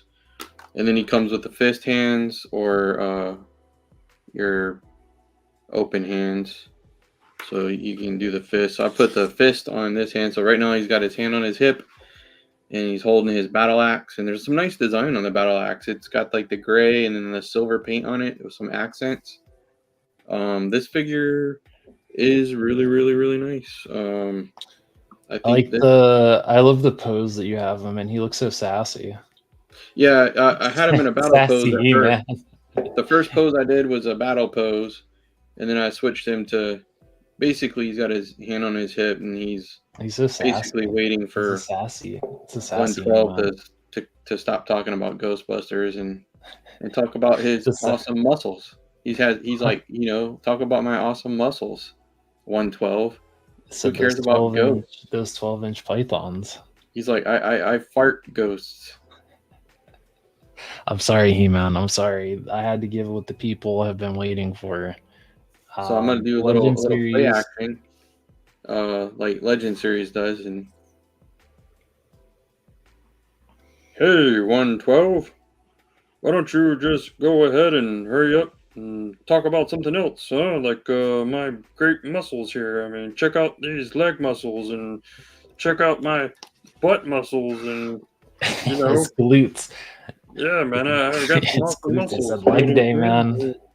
He's awesome muscles. You know what I'm saying? Doing those squats. Check out those awesome muscles. He's doing power squats. Yeah, that's what I do. I do power squats on Sasquatches. You know, if I was in that dry creek bed, is that what the loincloth is, He-Man? Is that the female Sasquatch? Yes, that's what happens. I catch them in dry creek beds and I make them my bitch. You hear that, Tony? Now you'll never unsee that on a He-Man. It'll always be that female Sasquatch. I don't have the clip though. The Legend series said that he has that Skeletor coming, and he's going to open it Sunday on the pre-roll. And Mrs. Mython said working in healthcare during the pandemic was super hard. I feel that. It definitely was. But I found myself during the pandemic, we so that last place of employment, they would ask some of us to work graveyard shift. 112. What's up, sir? You got to catch that comment that Miss Mython the Python made about He-Man. Why does He-Man sound like Kermit the Frog?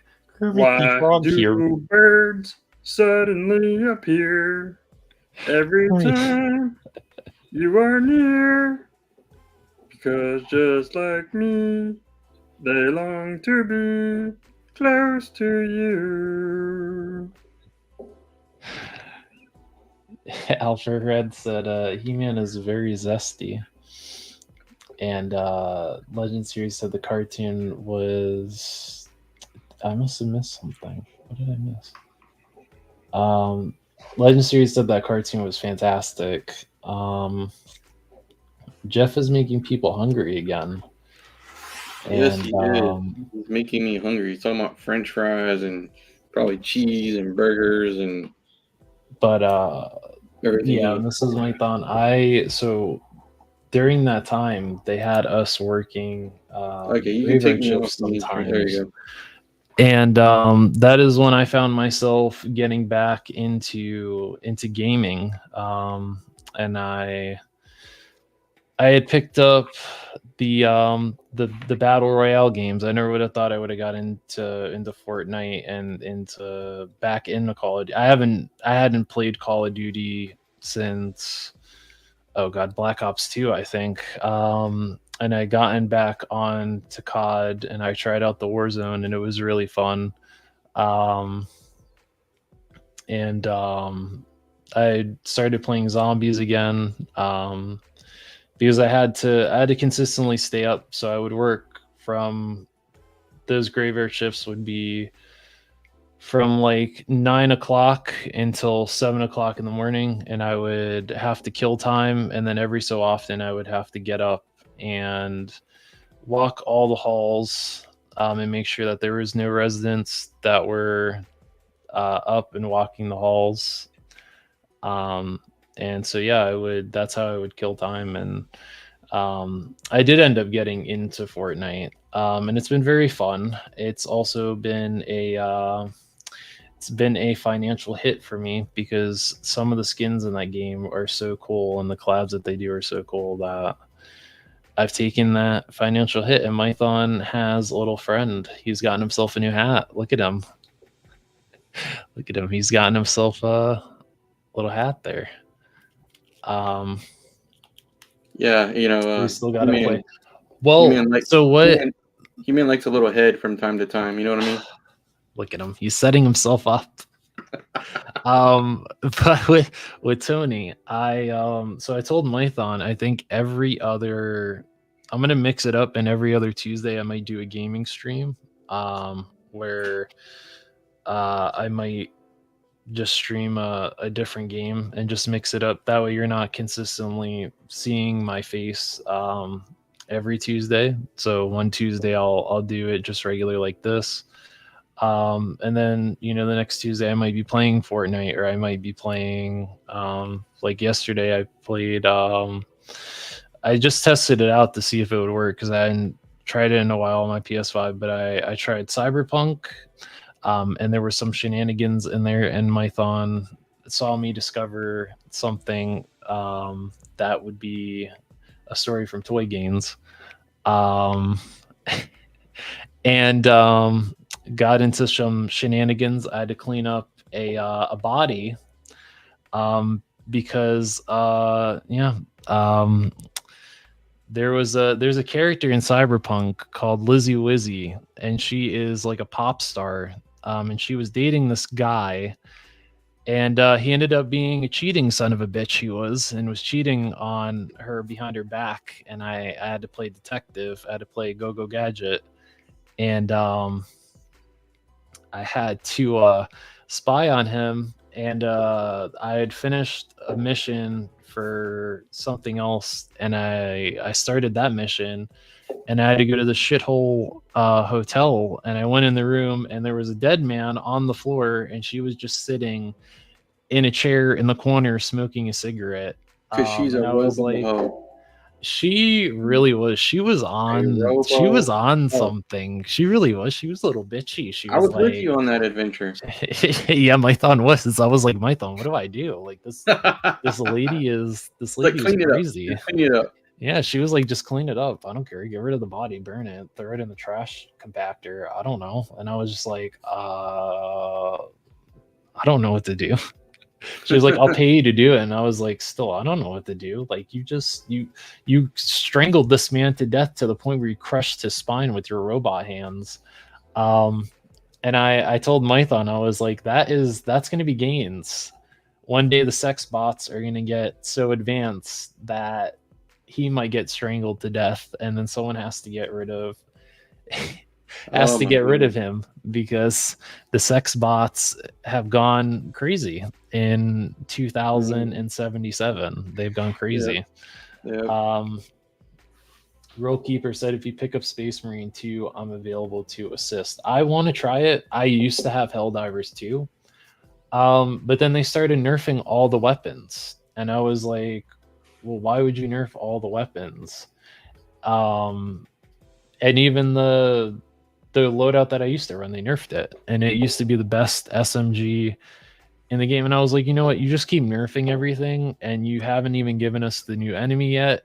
And I was like, and they never gave me the medals that I earned from all the other campaigns. So I was like, you know what?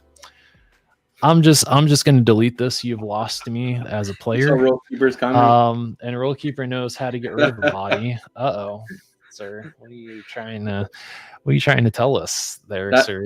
That's the best kind of friend to have, is someone like that. It's like, I know how to get rid of the body. Don't worry about it. You just give me a call, and I'll show up discreetly, and make sure I have the rug in my trunk. And, Roll Keeper is that guy from the town. Rug, and Roll Keeper is that guy from that movie, The Town, where you show up and you're like, "Hey, Roll Keeper." It's like he's like the people from the first John Wick. They just come in and clean the crime scene. We can't talk about it afterwards. And Roll Keeper will be looking at you and be like, "Whose car are we taking?" So he's like, I have a discreet van sitting outside. I'll make sure to clean it up nice and easy. You just make sure you leave the money under the rug when I'm Hey, done, there you and then go. I'll pick it up. I'll get rid of it, I'll get rid of it. I know Tony's gonna be like, "Oh, you do a good mobster. Maybe I need you for my my next play motion." Listen, I even try sometimes. I catch myself doing an Estelle too. Like I caught myself doing an Estelle during the stream yesterday that I did gaming because we were in an Estelle situation. Like when I walked in the room, I was like, "Oh my god, this is something Estelle would be in." She would just be like laying on the bed, and there was just sex toys just scattered all over the floor, and I was like, "What the fuck did I just walk into?" I could just see Estelle laying on the bed. Hi, how are you? Speaking Look of at you Estelle, walked upon. Look at you. Why don't you get on the bed? I'll show you. Show you a Legend good Series time. is supposed to do Estelle versus my meat wide. That's gonna We're be gonna good. we're gonna do that in a future Mython at Midnight episode. she would have been like, "So you like toys, huh? I've got a bunch of toys laying all around here. Let me show you how you play with a toy." I would have been like, "Oh no, please!" I would have been banging on the door. "Please, let me out of here. This lady, she's crazy. She's crazy. She used to be USO back in 1965. She did some crazy shit with Bob Hope." Oh man, you gotta love the pre-roll. Love the pre-roll. Real Keeper said dinner reservation from John Wick. That's what I'm saying. So one thing I wanted to talk about, we got lost into the whole cosplay thing, but you showed me your art. I know you also collect art whenever you go to conventions. I do it too. I found myself doing it. Do you have any favorite pieces from your Ooh, collection? favorite pieces, You don't huh? have to grab them. You don't have to like grab No, them. I I don't want can't. you to I like can't. rip them They're off all your nailed wall to and the be like, wall, man. So I don't want you to be like, "Oh, I gotta rip it off the wall." actually, among some of my favorites is actually right above my shoulder here, and let me switch my camera again so I can Oh actually show, God, because I can actually show you that one. no. Oh no, Hold poor on. me. I'll Watch. show it to you. All right, so Rule Keeper. right there Rule is Keeper. a Godzilla painting, and let me see here if I can get the camera a little bit closer. Let's see. Right there, that Godzilla painting there. That's original art by Theodore Lee, who also does work for Marvel. And on the back of it is unfortunately, because I had it framed, you can't see the back, but he did a watercolor of Jet Jaguar as his little, like That's almost cool. just as the bust from the chest up. And yeah, that's a very special piece to me because Theodore Lee and I, we've known each other for years and years and years and years and years back home in Hawaii. We both grew up there together, and we were in a card club together. And then he went on to do art for Marvel comics, and then he asked me what I wanted, if I wanted a custom painting by him, and I said, "Well, you know what I want? I want Godzilla." So he did the Godzilla, and then he knows I love Godzilla versus Megalon, so he did the Jet Jaguar on the back of it.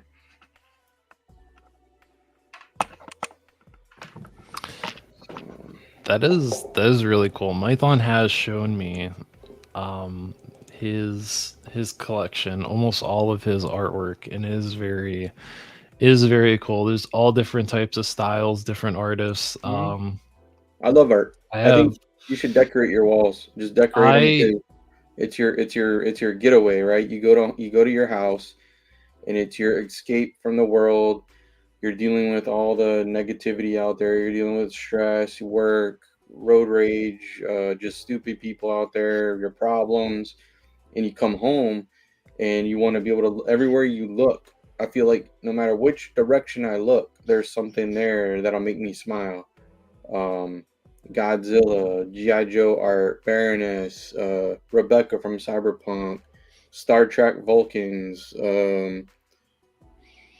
Thundercats. I've got like just anything. Princess Peach from Mario Brothers, April O'Neil from the Ninja Turtles, Princess Leia, Ewoks, Stitch from Lilo and Stitch, Cowboy Bebop. I mean, just anything and everything that I either grew up with or is something I just connected to later in life.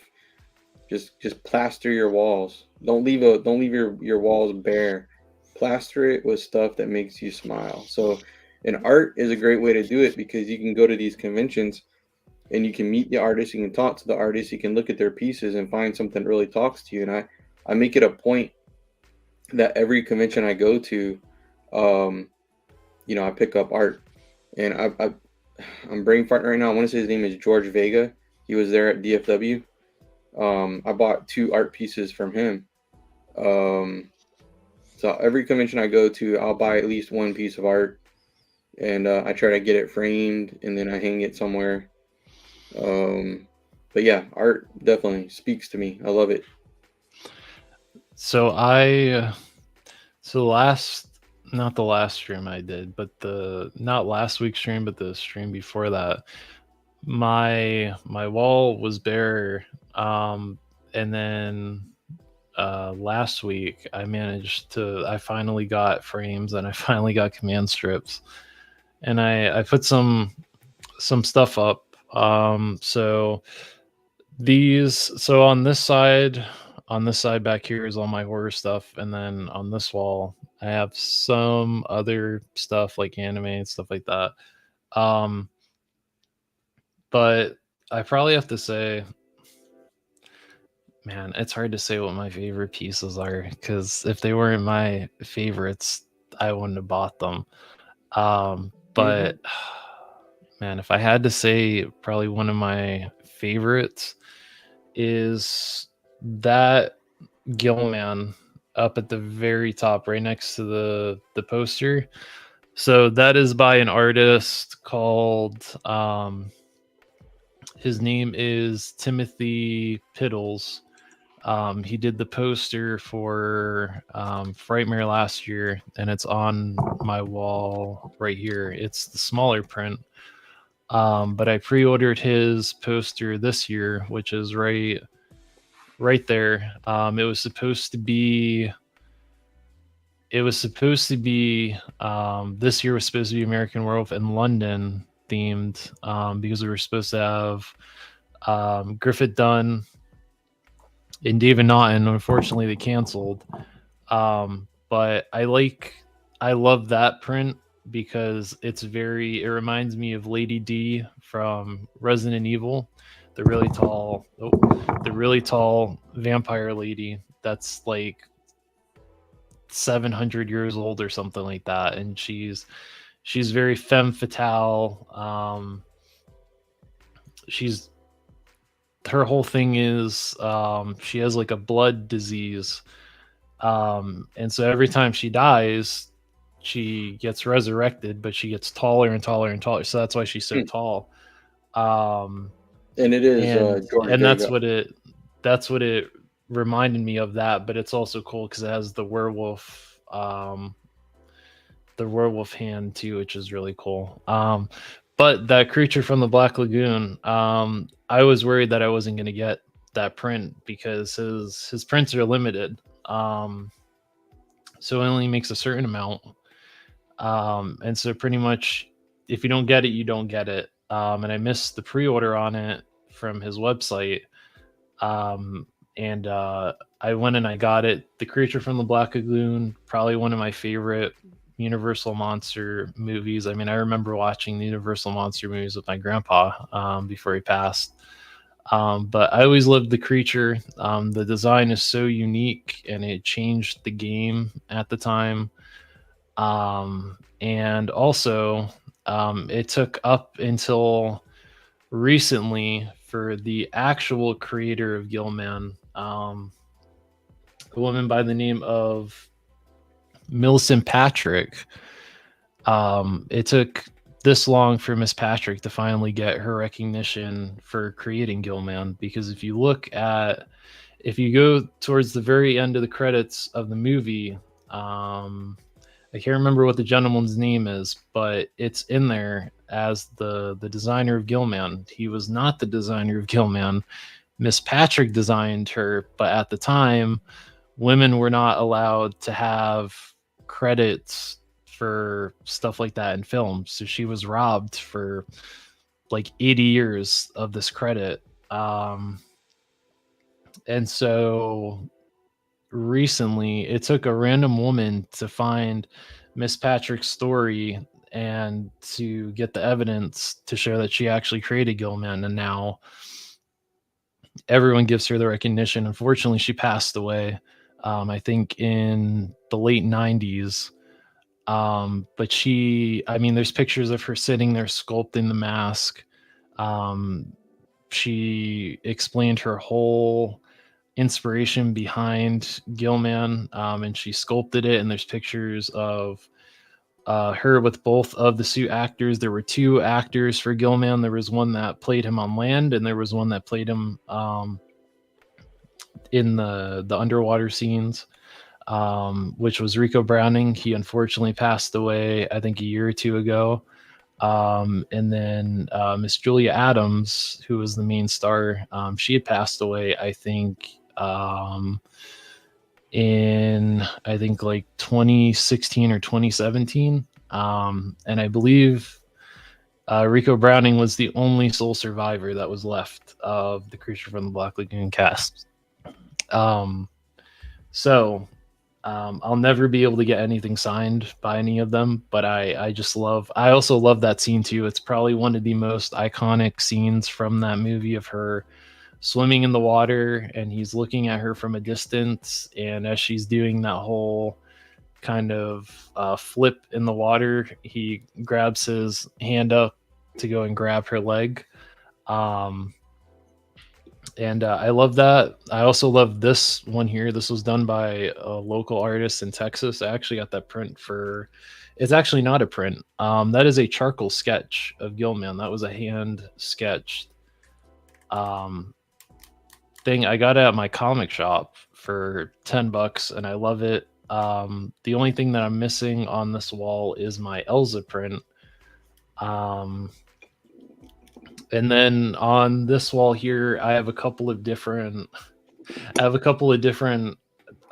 pictures of different cosplayers. Like, there was a local cosplayer that I met at it was called Preserve Halloween Fest. It was a little bit of a smaller horror convention. That's actually where I got my Creature from the Black Lagoon poster, because it was only like $10 and I couldn't pass that up. My Wednesday print here, I love this one too. This was done by let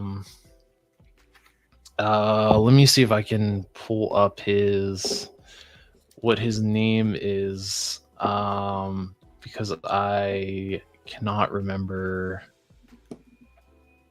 off the top of my head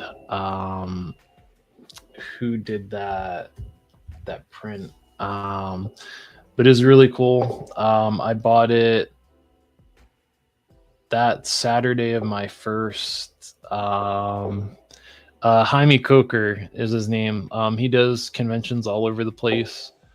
And he does really cool art of different characters. He's done one where it was all the Ninja Turtles as Universal Monsters.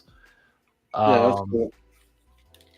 And I bought that print from him, and that is signed by the actor that played Thing in the Wednesday Netflix adaptation of Wednesday. Okay. Above that is an Elvira art print that I bought, and then above that is the smaller print from last year's horror convention, and then below my Elvira is a cosplay print that I bought from a cosplayer called Claire Deadfield. And it was her Elvira mummy cosplay from her Elvira's photo shoot for Fangoria. I love that photo shoot so much, where she's in the coffin and she has the mummy wraps and she's got her hands out like that. I also have other art prints too. I can grab them in a little bit and then show them, because I have an Edge Runners one that I have signed. I have a couple of different ones. I'll grab those in a minute. Let me pull up Mrs. Mython's comment. She said it's definitely not farmhouse chick in this house. Do you know what she means by that? I do not. I do not So know. farmhouse chic is like when you talk about like Better Homes and Gardens, where the house looks like a motel room. Yeah, everything's got a match and everything looks so, Oh man, inside our Mrs. house is a Mython. pop culture explosion. Oh, Mrs. Seriously, Mython the does minute you not. walk in the door, She does not disappoint in anyone's live chat, because I had no idea what I had no idea what she was talking about. I'm sorry, Mrs. Mython. I don't know all the lingo. I don't even know the lingo of the younger generation. And Cheeto said that he just backed the Spawn Kickstarter. Very cool. It does look really cool. I like it. I just don't like. I don't like the lingo that he used in his wording, that he said we might get everything, all that stuff. Even though he said before that we will get all that stuff. So it's either, are we getting all that stuff or are we not getting all that stuff? Why are we doing unlock tiers when it's already been backed like 14 times over? There's already like $4 million or something like that already in that.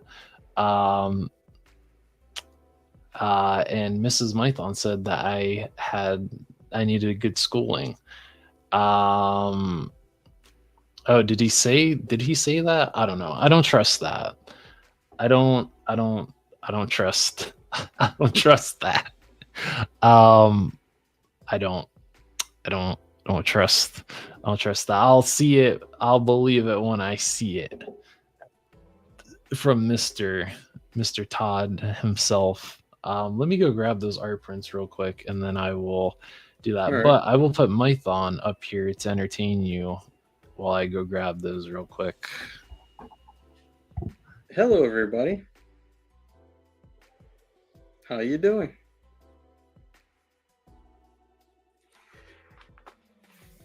So let's see here. I can't control the chat, but Hot Cheeto Finger said he just backed the Spawn Kickstarter, went for the blue one.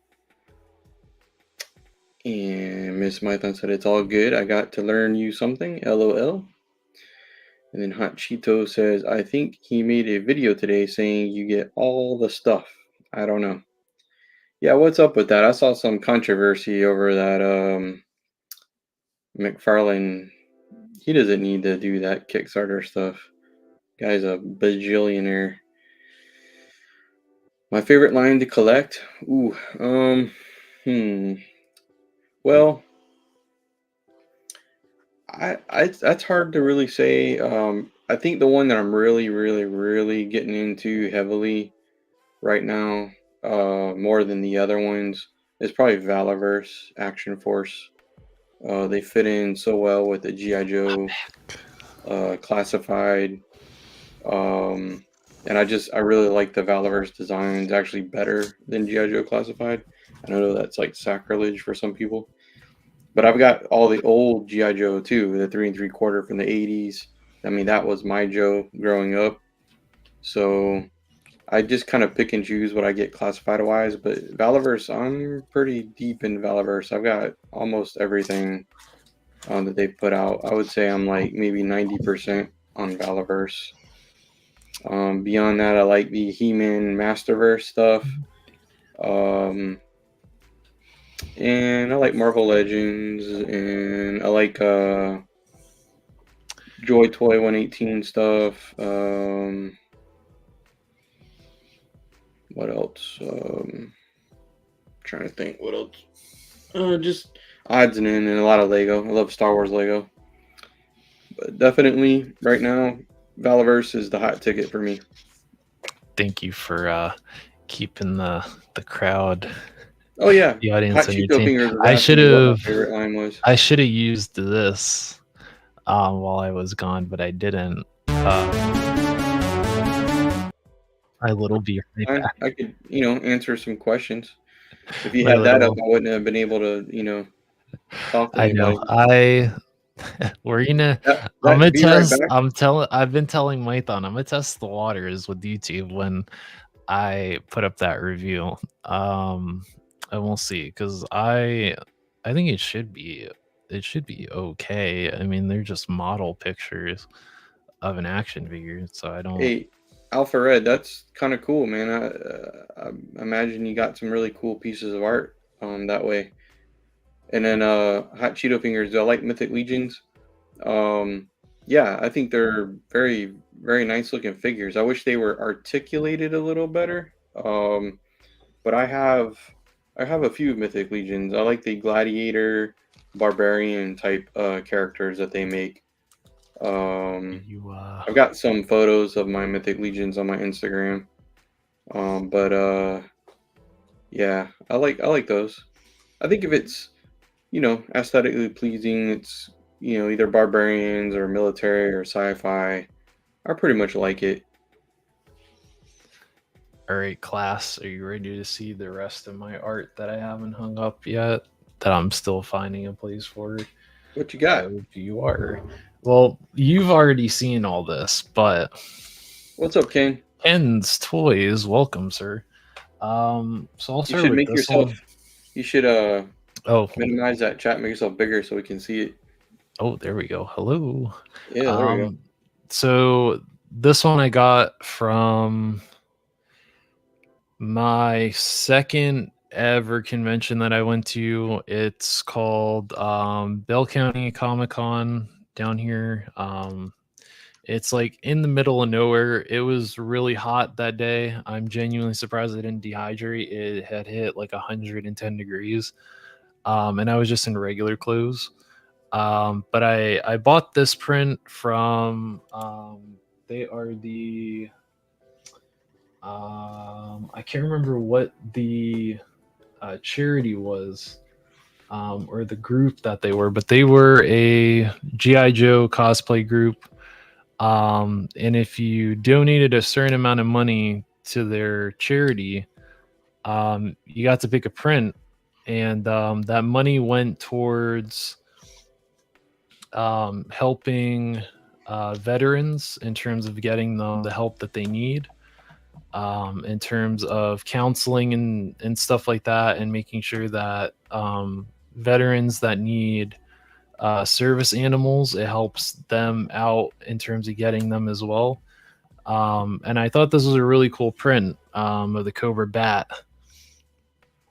I don't know who the artist is for this, but it was a really cool print, and I thought it was really cool for the cause. I thought it was really cool. I used to have this up on the wall, and then I took it down and I put all my where this used to sit. I put all my photo ops there, so now I need to figure out if I'm going to hang this up where all my Cobra stuff is, or what I'm going to do. But I love this print. It is really cool. I wish I knew who the artist was. That way I could. Oh, it is signed, but I can't really read. I can't read cursive that well, let alone write it. But it is really cool. I love that because it reminds me of the like the card back art on the 3 3/4 inch figures. This I bought this year at that Comic-Con. It's this really cool Edge Runners print, and I do actually have it signed by Lucy's voice actress. So now the goal is to get David, Rebecca, Maine, and the rest of the Edge Runners voice actors Kiwi. and actresses. Yeah, is Kiwi on there? Is she on here? That is a good question. Yeah, she's like Okay. right here. She's right above. I know it's hard to see with the glare, but she's right above or she's right below Rebecca's brother. Yeah. Mhm. Yeah, that's a So, cool print. I like that. when I was talking to him, actually, it was funny because I was waiting because he was talking with another artist, and he was shit talking this art print that he was selling because he said that they were up. They were up until like the early morning drawing, and there's some imperfections in terms of certain things like Lucy's finger. He said David's gun, the barrel of it. And he he had stopped this conversation and he was talking to me and I was like, yeah, can I buy that Edge Runners print? Like, even though you're just shit talking your own art, like, can I get it? Because I need something to get signed. Because Lucy's voice actress is going to be at this like anime after party thing that they were doing. And so I got that signed. I got my this I need to get a frame for. I know comics have a very specific frame. Um, but I have my issue number 62 of Harley Quinn signed by Frank Cho. This was a variant cover that he did of Dungeons and Dragons, which I thought was really cool when I bought it. Yeah, I've had this for like years, and I saw that he was on the list as one of the artists that was going to be there. So whenever I bought this piece, I also asked. I also paid to get an autograph too to get that signed. But I also have this print. It's probably one of my favorite covers that Frank Cho has done of Harley, and it's the Halloween cover that he did. I can't remember what issue this was from, but it's her on a broomstick, and it's the bat logo in the back with a bunch of bats. She's dressed as a witch, and he signed it right there. So I thought that was really cool. Let's see. This is, I mean, this isn't a piece of art, but if you're curious what my really cool photo op with McKenna Grace looks like, and you don't want to go to that Instagram, there you go, right there. Boom. Looks so cool. I wasn't expecting us to look so cool, but we did. And then at Retro Expo, which, like I was telling Mython, it's a little bit of a smaller show down here. Probably a little bit smaller than DFW, but there was a artist that I saw at the Comic-Con, and I was completely tapped out by Sunday, so I couldn't buy anything from him. But he said he was going to be at this convention, and I bought 3 prints from him. I bought this beautiful Wednesday print that he did. I love this print so much. I love the rave dress. They did a little Funko Pop of her, and she's gonna go on my, where is it? My Tim Burton shelf is right there. So she's gonna go on there with Thing. Whenever I ship my pile of loot, but I love this. I love Jenna Ortega. Man, I love her so much. I have the biggest crush on Jenna Ortega. And I loved her in I saw her in X, which was it's the second movie in the Maxine Minx, or I guess the Pearl trilogy. So it was X was first, I think, and then they did Pearl, and then they recently did Maxine. I didn't get to go to the movies and see it. So I'm still waiting to figure out what streaming service that's on, so I could see that. But she was really good in that. She's in some. Oh no, I didn't. I saw her in Scream 5 because I saw that in the theater, and she was really good in that. And she was really good in Scream 6 too. And then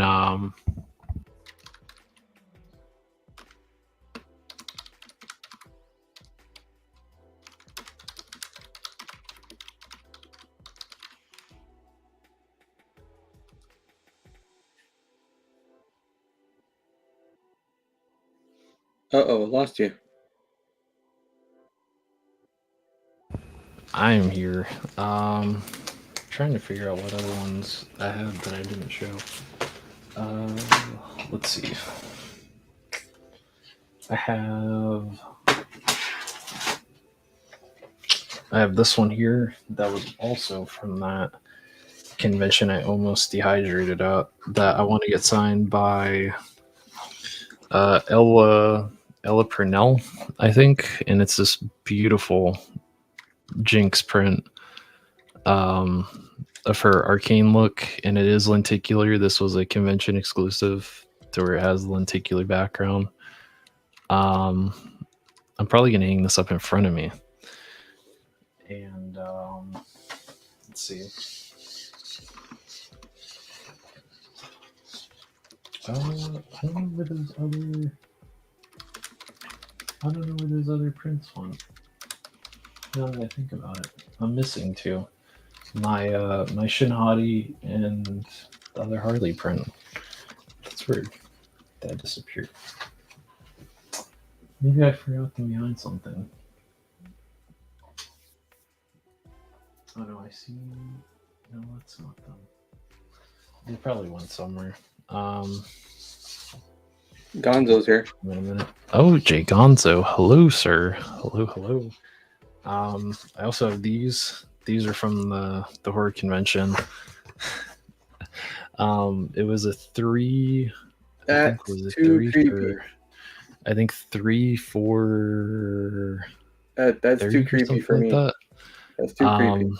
It's Alyssa Sutherland from the Resident Evil, Evil Dead Rise. I took my mom to go see that, and she had not seen any of the Evil Dead movies, and it was really funny. But she was really cool as Ellie, and I love this scene from that movie. So I had to get an art print of it, and then I also have this beautiful one of Elsa as the Bride of Frankenstein. Yeah, I like that in the black and white. Oh man, she was so gorgeous in that movie. She added something to the Bride where it was like a mix of fear and beauty. Like there was something elegant about her, but also scary at the same time. And it was really cool. I think I dated her in the 90s, Ken Toys. Sorry, I hope not. I also have these two. I have this one of Creepshow that I eventually want to get the signed by Tom Savini. But yeah, Creepshow was one of my first horror movies I ever watched as a kid.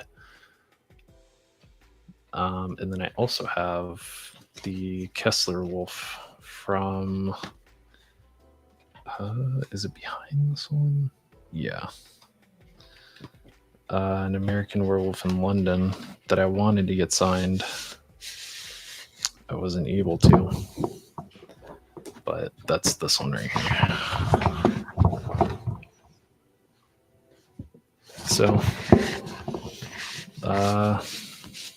yeah, this is done by Chris Oz Fulton, and he's a local Texas artist down here. So if you like horror movies, he's also done stuff for non-horror stuff too, like the Goonies and stuff like that. So pretty cool stuff.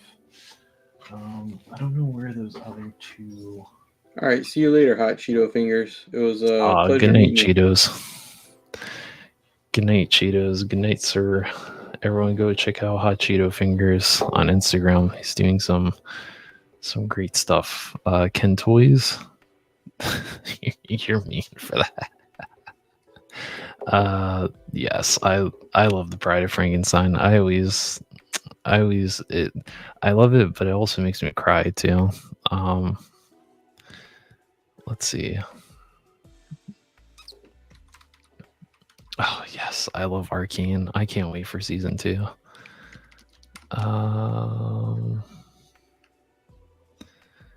Let's see.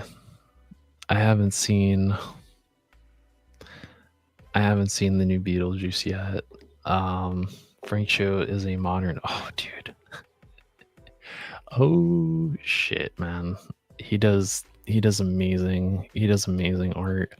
I wish I knew where those other two prints were. Oh, well, whenever I frame them, I'll probably take a picture. But one was Shinhadi, and the other one was a Harley Quinn. Let's see. The Elvira, it's on my wall. It's on command strips though, so I'd have to peel it off the wall and show you. But I will probably take a picture of it and put on my other Instagram. But I bought that off of eBay because someone was selling it that they bought from an artist at a convention, and I guess they didn't want it anymore. But it's really cool. It's Elvira. It's Elvira surrounded by a bunch of jack-o'-lanterns, and she's looking all smexy, like she's holding her face in her hips. It's really cool. I actually have it's not on this shelf. It's hang on. I don't know if you can see it, but there is it's a Funko Pop of Elvira, also dressed as the mummy Elvira from that Fangoria cover shoot. But it's the chase version, so whenever you shine light on it and you turn the lights off, it glows in the dark.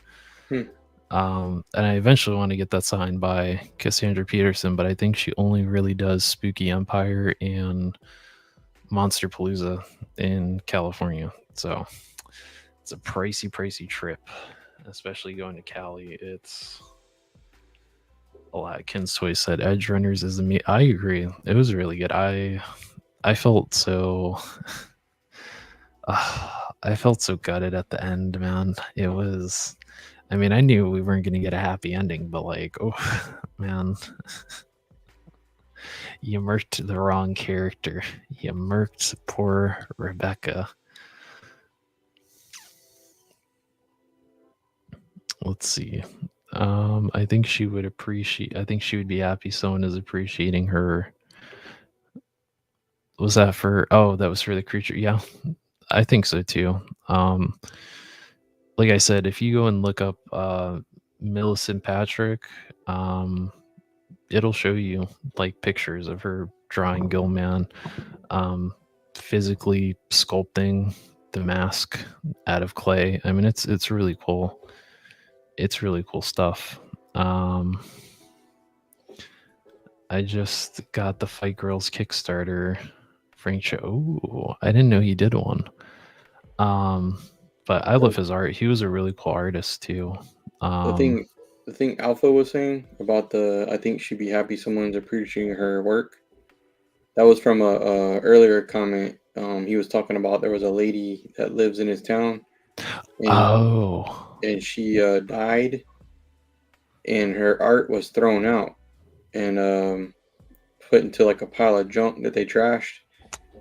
And he went and bought it off the guy, and then he hung the art in his house. That's cool.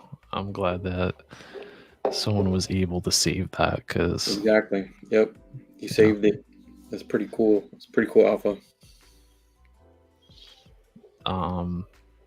But I didn't know that he had a Kickstarter, to be honest. There's so many Kickstarters now. I can't keep track of it all. I can't either, but he was a really cool guy. Getting to talk to him.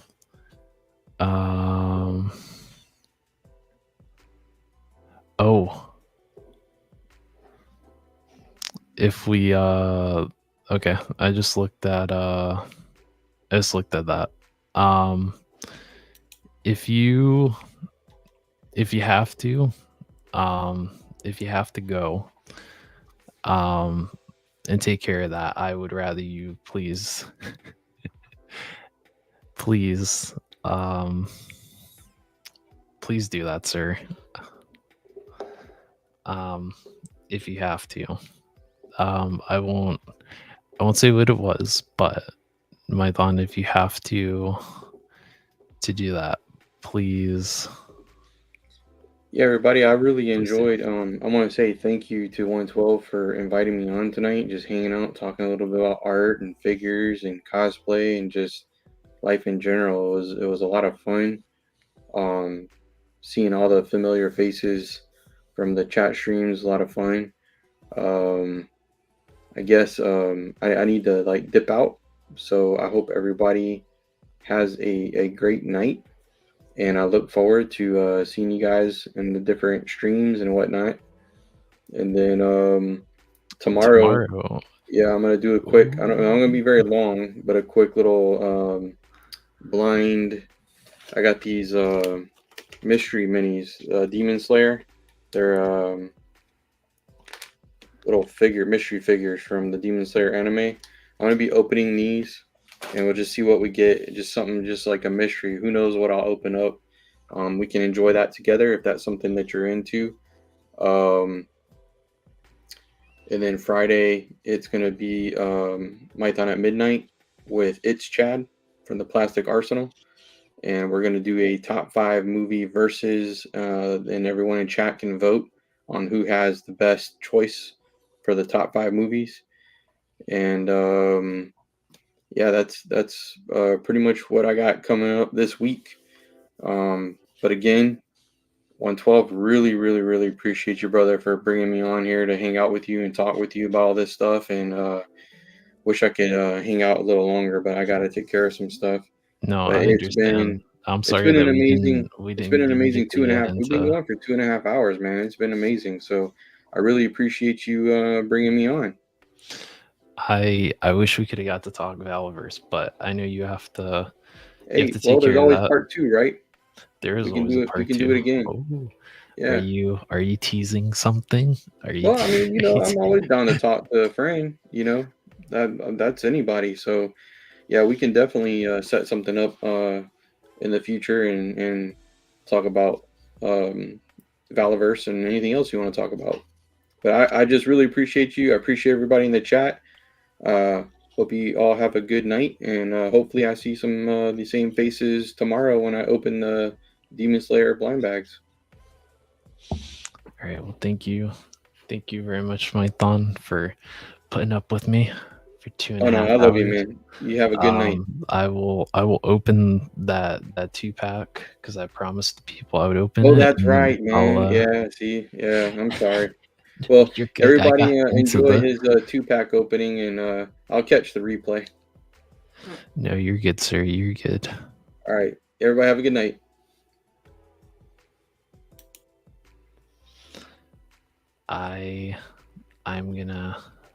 I'm the captain now. Just kidding. But yeah, Mython had to take care of some things. He let me know in the little private chat. And I love Mython. We all love Mython. And so I'm gonna take over for a little bit. And we're gonna keep this thing trucking, man. Just for a little bit longer. So let me get a little bit caught up. But with Frank Cho, he was really cool to meet. I briefly got to talk to him. Really cool guy, hell of an artist. Even though a lot of like even Marvel and DC told him to kind of like chill, like kind of pull back on the way that he draws his women, and he was like, no, fuck you. He was like, no, fuck you, I'm not gonna stop drawing. Like, this is my type of woman. Like, I have a type, this is my type, and I'm gonna keep drawing my type of woman because that's what I like. So that's what he did. And so yeah, like I would be the same way too. I'd be like, well, if you don't like the way that I do things, then yeah, then fuck off. But yeah, I really wish that I could have got to talk Valverse with Mython, because he was at the DFW show and I was at the DFW show, but I didn't know Mython at the time, and Mython didn't know me at the time, so I probably passed him and didn't even know it. But him and Mrs. Mython, I believe, are going to DFW next year, and I've already started saving for DFW next year, since it's like maybe a 20-minute trip from where I'm at. And I think Jeff wants to do a B&B, so once he gets closer to that, Jeff, if you need some people, I would be happy to chip in the amount for the B&B for the weekend, and I will pack a suitcase or a duffel bag with all my stuff, and I'd be happy to chip in for what I need to chip in, because I think that'd be really fun. And it seems like more people want to go this year than last year. But I do want to talk about the you'll talk, okay. But yeah, like I said, let me know, because I would be happy to do that. I want to talk about the disaster that was PulseCon, because I was at work when PulseCon was happening, and oh boy, was it truly something. It was fucking something. It was, they pretty much just showed everything that was at Comic-Con. And there was like maybe a few new things. I'm going to talk about the Classified Series stuff first. So we got our PulseCon exclusive, which was Starduster. This was before my time, so I have no attachment to him. Pretty much a reuse of Duke. So this wave, I pre-ordered this entire wave. I love Xandar. He looks really cool. I love the Danzig. I love the Danzig attire going on here with the skulls on the shoulder and on the belt buckle. I don't like this harpoon gun. I'm gonna give him something else. But the vest, I like the vest. I think it's cool.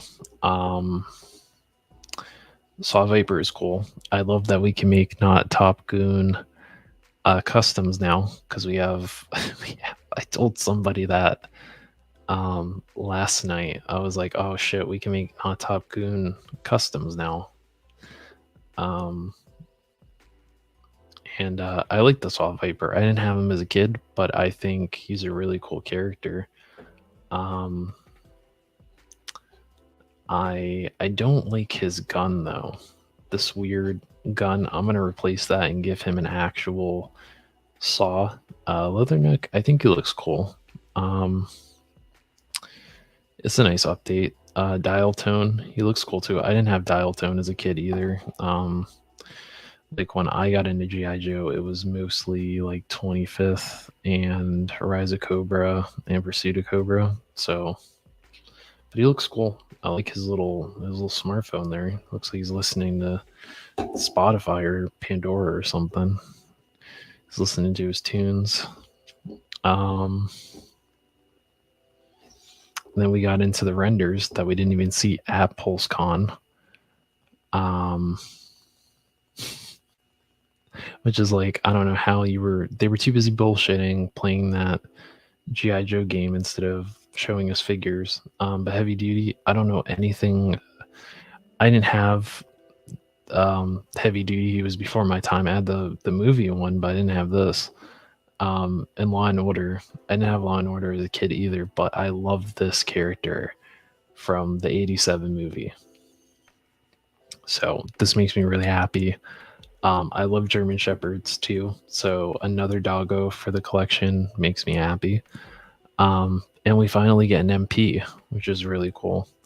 I don't know why the fuck he's packing an Uzi. I feel like you should have had, I don't know, a shotgun or, you know, some sort of compact rifle.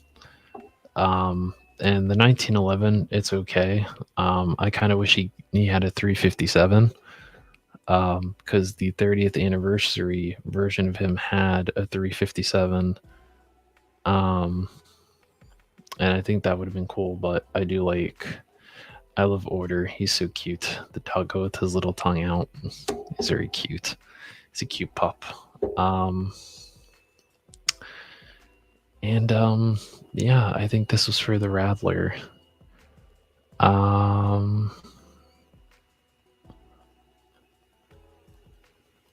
I canceled my Rattler.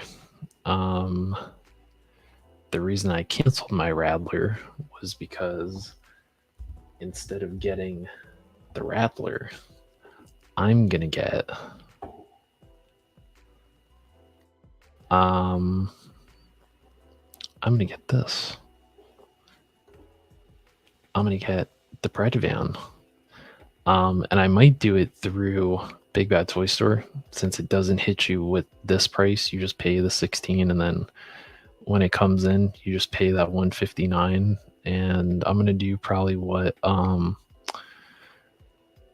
can't remember if it was Krusty Old Crow or if it was 3-Star Draw. But he said that he has a PayPal account and he puts money in his wallet, in the PayPal wallet, for whenever pre-orders go up or whenever pre-orders hit. So I'm gonna just do that. I'm gonna just make sure that I have that amount just sitting in there. That way, when this hits during that time, it's already good to go, and then I can just ship it. But I love this van. This is gonna be for my Dreadnoks. And I know there are some people that don't like the Dreadnoks. I think they're cool. I didn't have all the Dreadnoks as a kid. I think I had Zartan and that's it, but they've been fun getting. They're like, they're bikers. They're bikers. They got a Mad Max looking design going on. They're cool. Let's see, I didn't make it to the DFW show. Well, Ken's Toys, if you make it this year and you see us, say hello.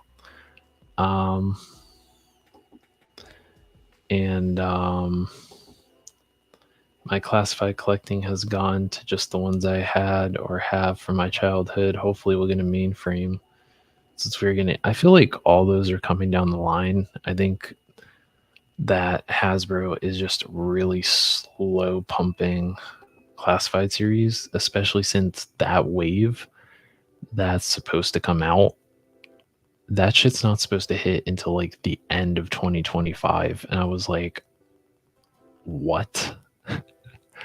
I was like, why is this hitting at the end of 2025? This is ridiculous. So I'm not too happy about that. But yeah, I don't mind.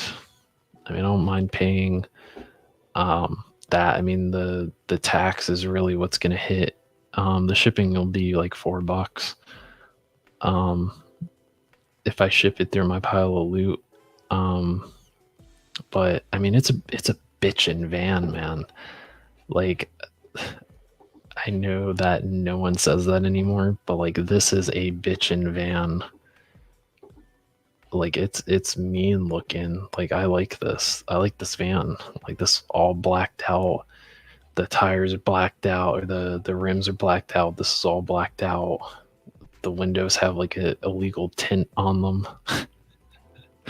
But it looks mean. Like, I like it. I think once I get mine, I'm gonna buy some of those super action stuff, gun racks, and I'm gonna just put gun racks on the inside, and stuff like that. Because right now the what's it called? The Scooby-Doo van. I do have it's. Oh, I just smacked it again. Right there.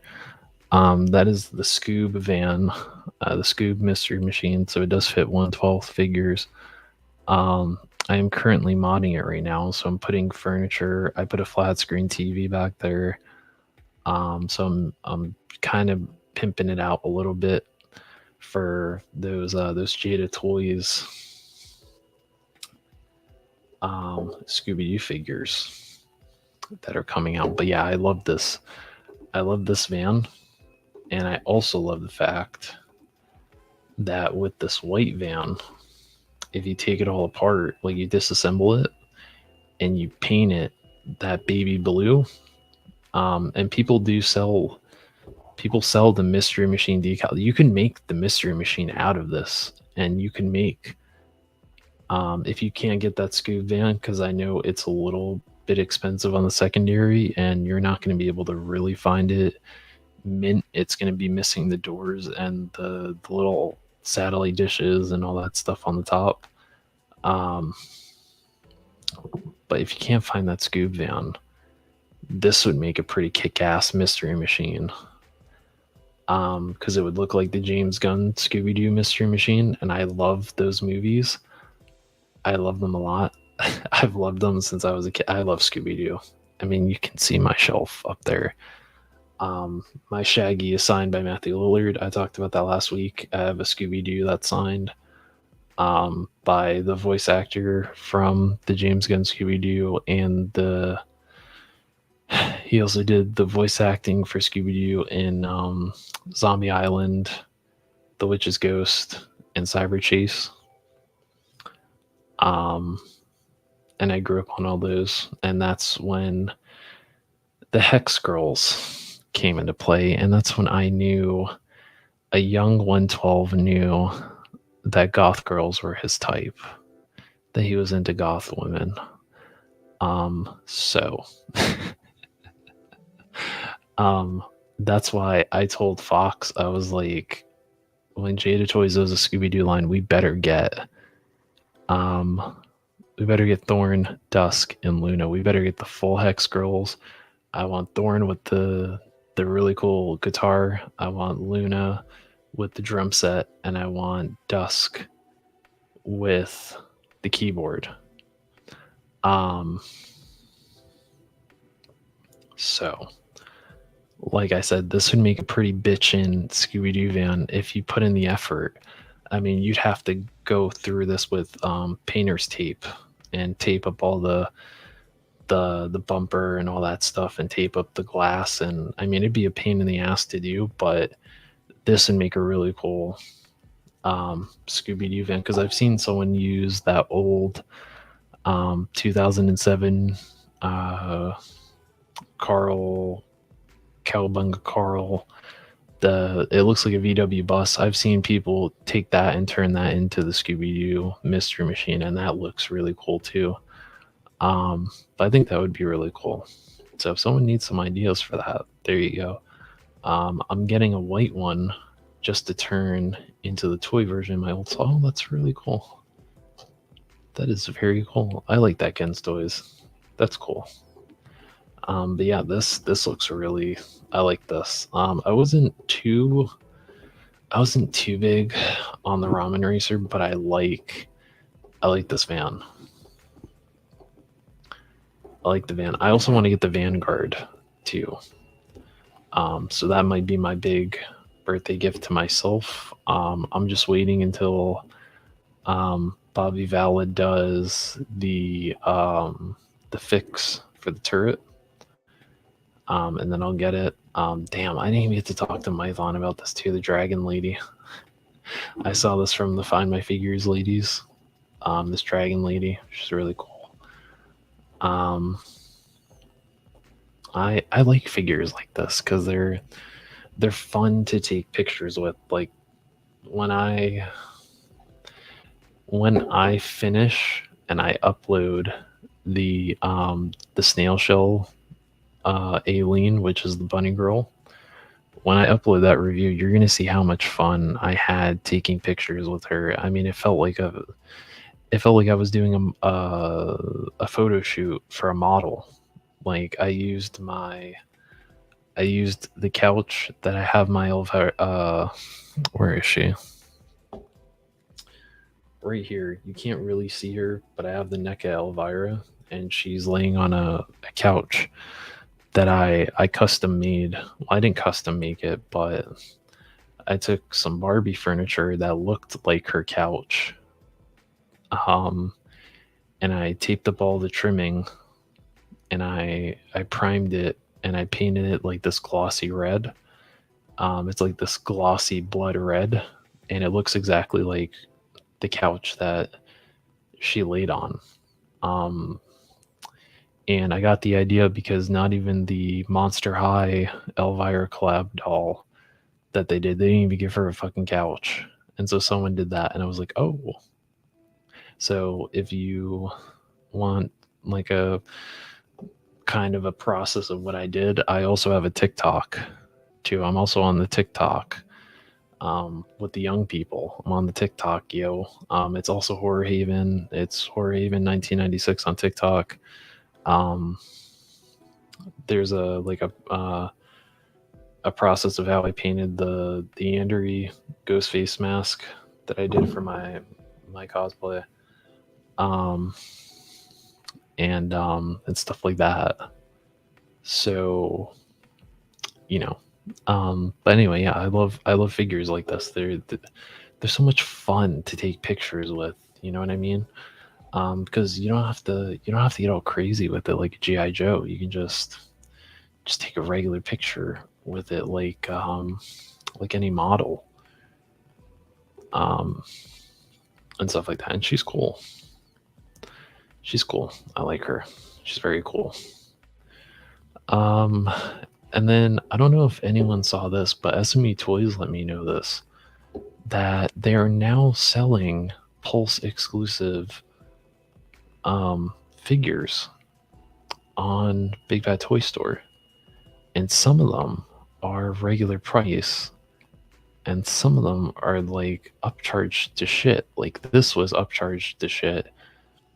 It was $90 like 2 days Sunday. It was $89.99. And if you go on Pulse right now, you can get it for like $40 something.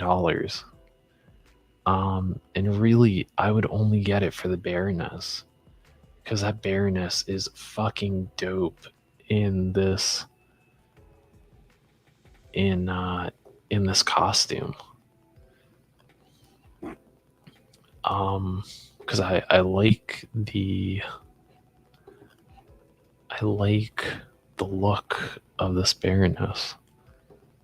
Like she has like that, like she's got that little bite in her lip thing, and I like these like look how nice she looks, dude. And it's like that like candy red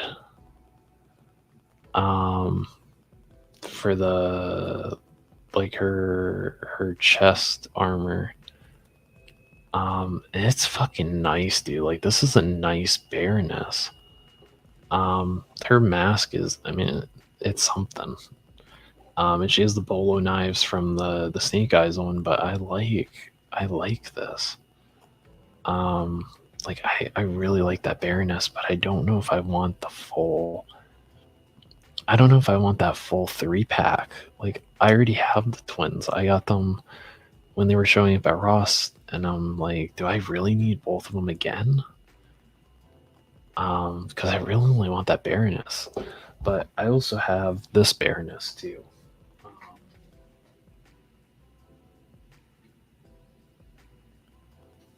I have this Baroness, and a lot of people don't like this Baroness, and I don't know why. And it's the one from the Snake Eyes movie, and I got her at Ollie's for like $5, but she looks so cool. Like I don't know, people don't like her. Like I don't know, maybe they're not digging like the Ramona Flowers kind of haircut she's got, but I like her. She's got fucking bolo knives, and you give her a better gun than that MP5, and she looks sick. I have her next to my desk. She looks fucking gold.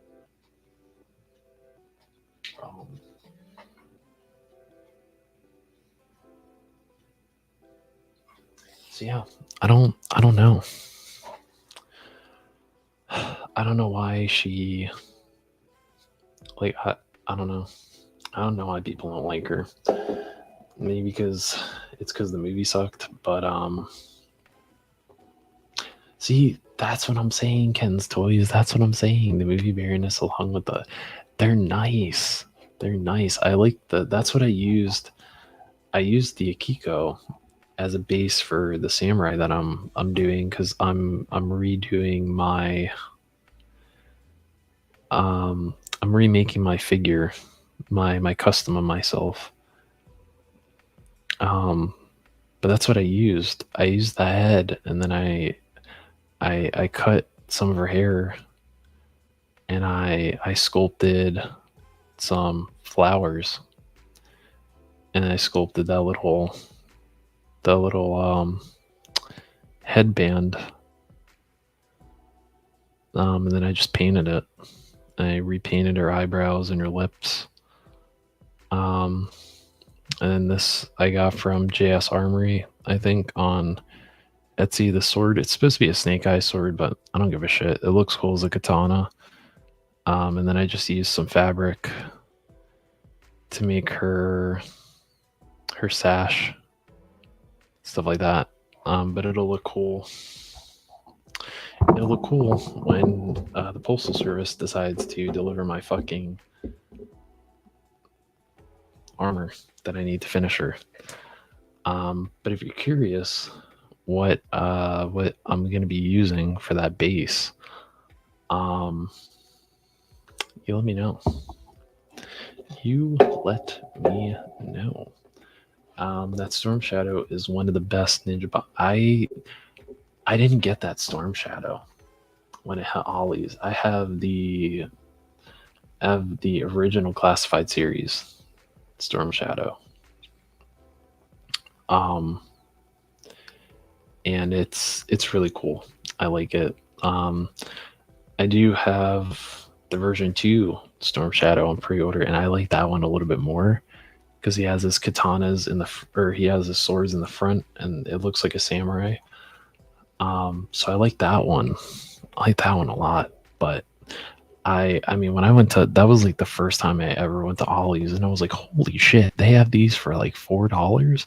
I was like, I'm getting a Baroness, I'm getting an Akiko, and I'm getting a Snake Eyes because I don't have a Snake Eyes. And now I have 3 Snake Eyes now. I have the one with Timber that I recently got. I have both of the ones with Timber. One I got at Ross, one I got off eBay because it was like $20 something. And then the other one is that's the origin one.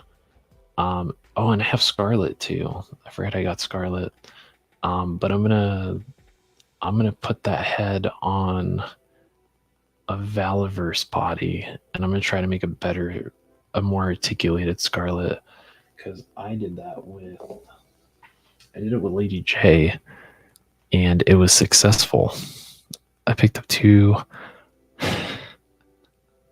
I'm gonna get to that in a minute. But Lady J, I'm gonna have to make myself big again. So this Lady J is on a Valiverse body. And I did the trick that I use now was the hot glue trick. You put petroleum jelly on the ball joint, and then you fill that head with hot glue. You pop it on the ball joint, you twist it, and it cools the hot glue faster. And she looks a hell of a lot better than the original. I think she looks fucking cool. This was kind of my own thing, so I don't know. I thought the green made her look cooler. She looks cooler next to Flint. And Lady J is one of my favorites. She's in my top 3. She's always been my top 3 ever since I was a kid. I didn't have Lady J when I was a kid. But she's fucking cool. I like her. She's very cool. So I've done some Valiverse magic on some classified figures, and they look a hell of a lot better. Jay Gonzo, the trick that I did, so you take petroleum jelly, or Vaseline, and you take a little bit in between your fingers, and you rub it on the ball joint, and just make sure that the ball joint is coated with it. Then you get a glue gun. You fill the head up with the glue, and then you pop it on there. You have to be quick with it. You pop it on the ball joint and you twist it back and forth until the glue dries, and it fills the inside of the head, so it fits on that ball joint perfectly, and it's a nice fit. It's a nice tight fit. It's not going to fall off, and then when you turn the head, it's not going to pop off. It fits it perfectly. And so it works. It works really good. This is my dock that I did. So it's this classified series dock. I gave him a Valaverse gun, and I gave him this backpack from Valaverse. So it looks cool. Ken's Toys. I will see you, sir. And I will get to your comment now about the Crimson Guards thing. But I appreciate you stopping in, sir, and hearing Mython and I talk. That was fun. We had fun. He had to dip. He had something personally had to take care of. So I told him that I would take over and I would open that 2-pack, which I still haven't opened yet. Still haven't opened it, damn it. Because I'm interacting with my chat. My God, I've never had this many people, and I was so overwhelmed because I've never had like 15 people in a live chat before. I've had like maybe 3, so that was the anxiety kicked in. But now I'm a little bit more calm. I've had some coffee in me, and we're good to go for a little bit longer. But this is my dock, and I think it looks cooler with the backpack. I really like the stretcher thing. You can't put all of his stuff on there, but I'm gonna review Doc first, and then I'm gonna cut that peg off of the flare gun, and I'm gonna glue it on the side of his backpack. So then and I'm gonna glue these in too, because these fucking things always fall off. So I'm gonna do all that. And then he'll be able to pull that flare gun off his backpack and pop it. But yeah, it's really cool. I like the talk. What else? I also have this is another. I've showed this one before, but son of a bitch, my Pandora fell over. This is another Marauders. Jesus, it feels like Marauders. I used to do this all the time with my 118 skill stuff, but this is another Valaverse fix. I took the Fortnite Jewels and I made her a Dreadnought. And her look was inspired by the music video that Five Finger Death Punch did for House of the Rising Sun. I thought she would look really cool with tack gear because I put Gemini with my Dreadnoughts too. But I thought she just looked cool and that type of style would fit with the Dreadnoughts. And I told Legend Series, I said, you should get this Jules because this head sculpt, if you put glasses on this head sculpt, that's Fox. That is Crowned Fox Productions likeness. Like, it looks so much like her. And I didn't notice it until I looked at this head and I was like, oh my God, this looks like Fox. It's like, holy shit, this looks like Fox. Role Keeper, thank you very much, sir, for stopping by and doing your nightly duties. Appreciate that. I will see you next Tuesday. I have no idea what the fuck we're doing next Tuesday, but we'll probably talk about something. But good night, Role Keeper. Appreciate you doing your due and modding my chat for me. Appreciate that. But yeah, I was like, holy shit, this looks just like Fox. And I was like, oh my god. I was like, damn it, Tony, make a custom figure. You got to make a Fox now. You got to make Fox. You got to make her. And he was like, holy shit, it looks just like her. What figure did you use? And I sent it to Fox, and I was like, Fox, you need to make a figure of this. You need to make a custom yourself. And someone makes oh god, what the fuck is his name?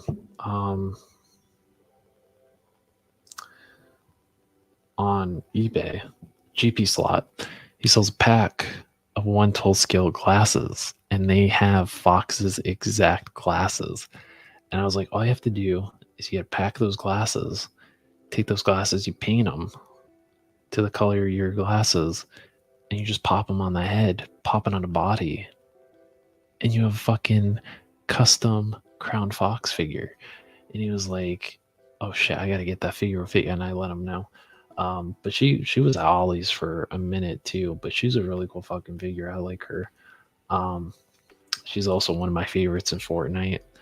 I have almost all her skins. Because she's got a shitload of tattoos as well. And yeah, she's fucking dope. Whenever we get around to playing Fortnite, and I'm hoping that I can convince more people that have gaming consoles, you know, like PC, Xbox, PlayStation.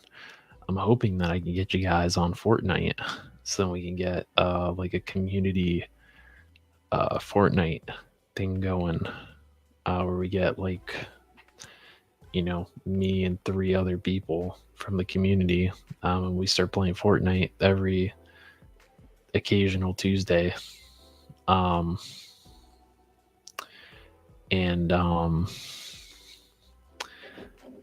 Let me hang on, Jay Gonzo. I got to get back to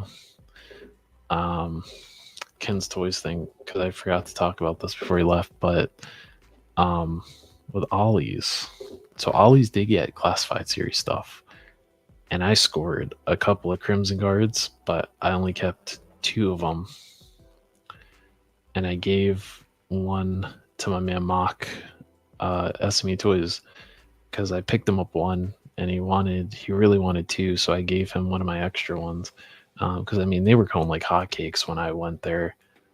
They had Sergeant Slaughters, they had Zoranas, they had Crimson Guards, Dusties. I just wanted a fucking Zorana, and I was like, well, since they have Crimson Guards, I might as well get 2 for myself.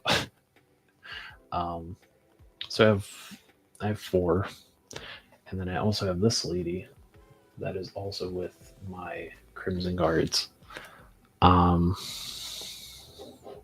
Right here, I have her with my Crimson Guards. This is I can't remember what version of Lynx this is. I think it's Red Lynx. But you can find those Fortnite figures for real cheap on Big Bad Toy Store, and I need to grab a couple of them because I'm missing some. And they had these Chaos Agents, and they all fucking sold out before I could get some on Big Bad Toy Store. So now I got to go through eBay trying to find someone that's selling them. But yeah, those Crimson Guards, man, I found those for like $4.99, and I just wanted to. I'm not one of those people I have to army build, you know, like 20 of them or anything. I don't need to go super crazy. I just need a couple, and I'm good. But do you collect the list? A lot of the Fortnite figures. I have a lot of them. I did an overview on my channel, Jay Gonzo, of all the Fortnite, the Hasbro stuff that I got. I need to redo that video at some point because I did get a couple more. But I am going to redo that video. So hopefully before the end of the year I can do that, because I want to talk about them again, because Hasbro dropped the ball so fucking hard with that line, and these figures are so cool. They're so cool. I wish I had them as a kid. They're so fucking cool. and I always bring this up because it's one of my favorite lines that I recently started collecting, because I started finding them all over the place at Ollie's, and they are so much fun. Like, I have both versions of Sky. I have that one, and I have the Ghost Sky where she's in kind of the G.I. Joe colors. I have the Chaos Agents. I have the Chaos Double Agents, which are the ones in the white suit, and they have Tommy guns. And I got 8 of those between Ross and Ollie's during the holiday season. I have Mancake, which is really cool. I love him so much. He's so fucking fun. He is a man. He is a pancake man who is a sheriff, who's like a gunslinger, and he comes with a flask of syrup, and he's got a mustache, and he's got a bandolier of butter. And he's got cowboy boots, and you could take the guns out of the holsters. I have the boat that I found for like $20 at Holly's. I have oh god, who else? I have Tina, and I got her because she looks like Dreadnought, and she's fucking plentiful at Ollie's. I don't know. I want to risk grabbing her because she's gonna fall over, but she looks like a Dreadnought. They have her in her regular colors, which are like, she has like a red crop top, and like these really cool like futuristic black pants. And then there's another version of her where she has like a white shirt and it's different, and she has like black pants that go, or no, they're blue pants, and they're a little bit different colors, but they're really cool. I love them so much. If you want, check out my video, because I am going to try to stack up a little bit more on those and get a couple more of those figures, the Fortnite figures, because they're so much fun, dude. They are so much fun. I've been grabbing them as I find them. Yeah, last year at Ollie's, I mean, they fucking sat there and everyone passed over them because they wanted classified series shit. And I was like, some of these are better than the classified series. Like, I don't know what you're on. Like, some of these are more fun than the classified, but they had a 2-pack of the twins called Dio and Siona, and they're astronauts. And I was like, dude, we never get astronaut figures. This is fucking awesome. But let me show you all the Fortnite shit that they have on Big Bad Toy Store. And then I'm gonna open this 2-pack finally. And then we're gonna call it a night because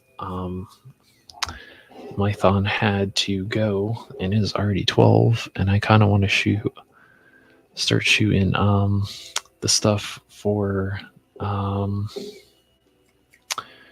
the bunny girl, so you guys can see that, and then I can do Doc, and then there's like a couple other figures I wanted to look at, but let me show you these. So they have Shadow Meowscles, which looks like this. He's like the evil version of me, or no, he's the they had like a secret agent season, and this is one of the versions. If you chose a faction, if you chose the Shadow faction, you would get this version of him, and he is so much fun. Like, he comes with these blades as his pickaxes in the game. He comes with this little weightlifting bench. Those guns you could take out of his holsters and use. I don't know why Honey is popping up. Honey, get off of my screen, dude. But he is so much fun. This is the regular version of Lynx.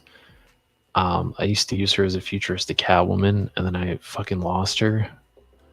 But she is really cool.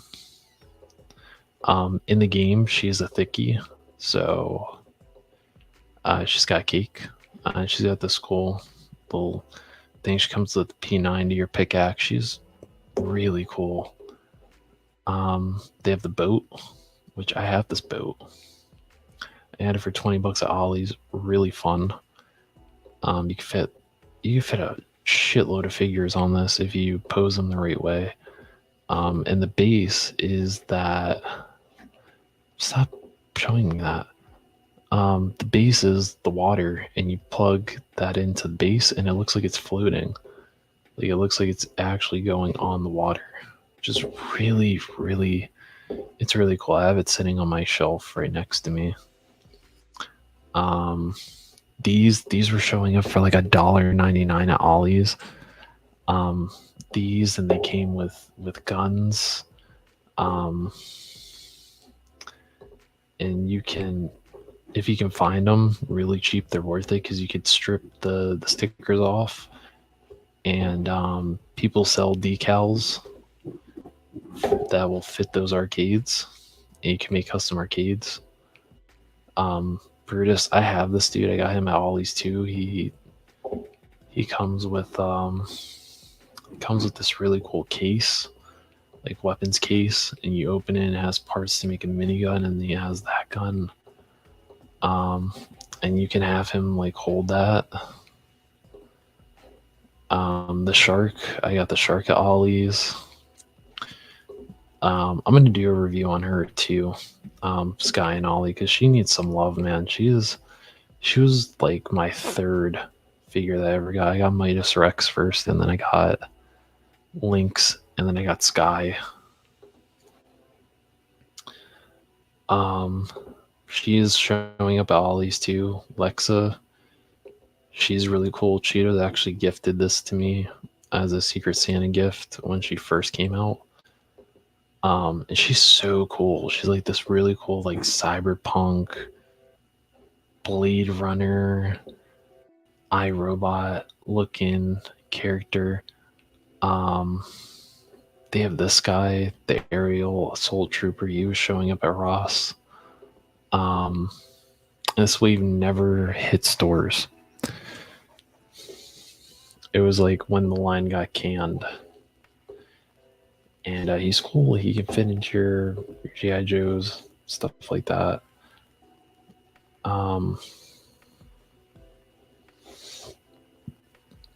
Let's see. This is the one I just showed you, Red Lynx. So you use her with your Crimson Guards. I have Bush Ranger. He's cool. He's like a little hedgehog tree. He's really cool.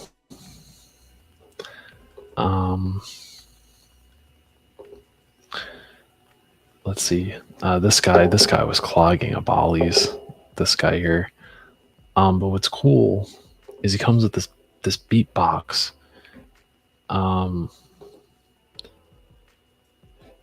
Or the boombox, and you can, if you cut that peg off and you sand it and you paint it a little bit, you could use that as a boombox for dioramas, which is really cool. I have the Raptors too. Those showed up at Ollie's. I have like 3 of these Raptors. This guy, I need Renegade Shadow. I'm going to put him with my Cobras. He looks really cool. You could take those goggles off if you want to. So much fun, dude. So much fun. These have really cool designs. This guy, if you can find him for like $10, find a couple of them for $10, they're cool henchmen. These were like goons in the game during the Secret Agent season. Punk is really cool too. I have the skin in the game.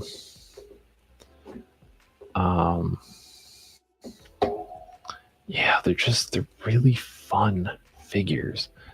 Dude, they are so much fun. They're so much fun. I bought the 2-pack Astronauts. That's That's cool. I love the astronauts. I put a Zoe Saldana head sculpt on the Black Lynx. That's cool. But I'm going to open that I'm gonna open that 2-pack real quick because I promised that I would open that 2-pack. And Mython will probably be like, why didn't you open that? Why did you not open that 2-pack ever? So I will open it. Or well, technically I can show you. I can already show you because I bought 2 of them. So technically I could wait until Tuesday to open this. I'll do that. I'll wait until Tuesday to open this, and I'll just briefly talk about the figures because I already have them opened. And kind of give you the rundown here of that. And then I'll get off because I've been going for 3 hours, which is crazy because time flies when you're having fun. But the Twilight Guard, he's cool. I think the body is the Cobra Officer and the head is Crimson Guard, but he's cool.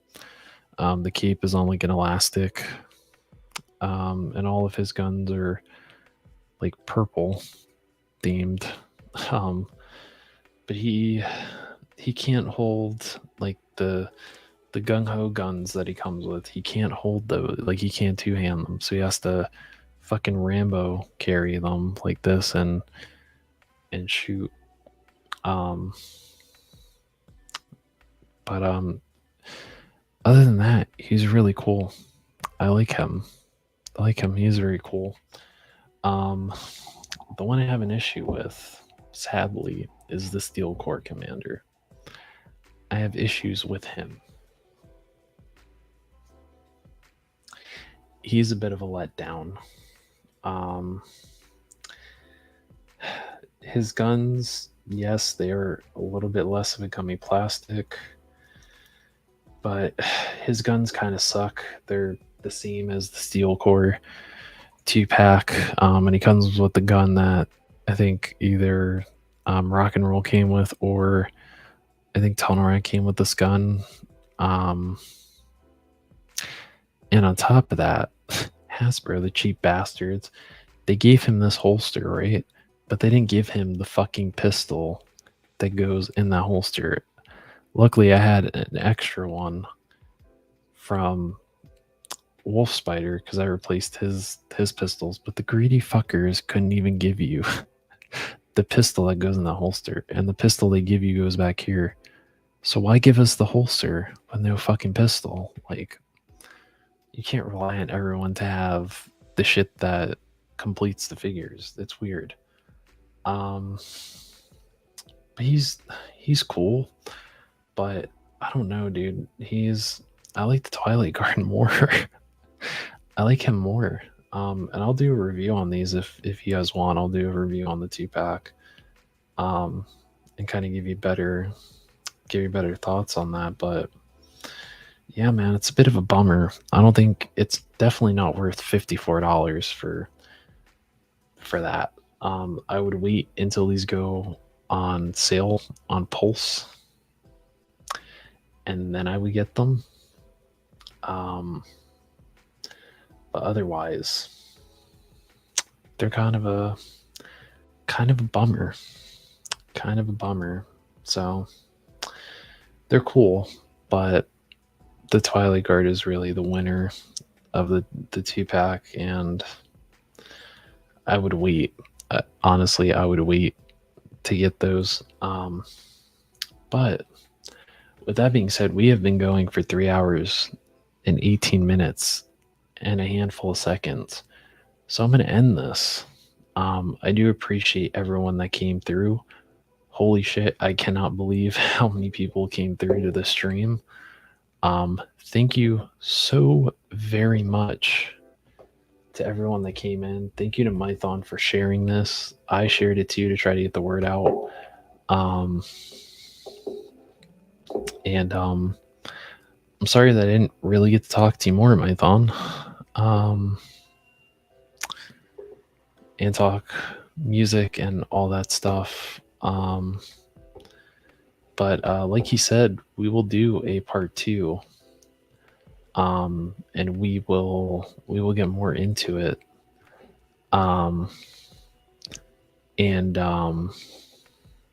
Yeah, we will find time to do that. But please, before I go, please check out Mython's stream tomorrow. I can't remember what time he's going live at. But please check that out. And please check out Mython's stream on Friday. I know he's going at an odd hour. But he worked so very hard on all this stuff to get it all set up. And I know he's been beating himself up about the way that the first stream went. That it didn't go as perfect as it should have. But I think he did a hell of a job. I keep telling him not to beat himself up over it. Yeah, please check it out. He's sitting down with Chad. He's going to talk his favorite movies. I think it's going to be fun. At some point, I want to get on there to help him. But I'm going to try to plug the shit out of his streams because, my God, the amount of support that he's gotten is insane in these past couple of days. So, yeah, thank you to everyone for doing that, especially since Mython just started all this stuff. So I appreciate that. But with that being said, I'm going to end it here. Sorry I didn't really get to hit all the topics that I wanted to. We did get to talk cosplay, though. And we did kind of get to talk figures. But next week, it'll be a little bit more smoother. I'll be running solo next week. And we'll figure out what to talk about. We always do. But with that being said, thank you all very much for watching. As always, please take care of yourselves. Please take care of others. Because the world is in a really fucked place right now. And a lot of people are in a fucked place right now mentally. And I think it's important to talk about mental health. And to reach out to people if you're going through stuff.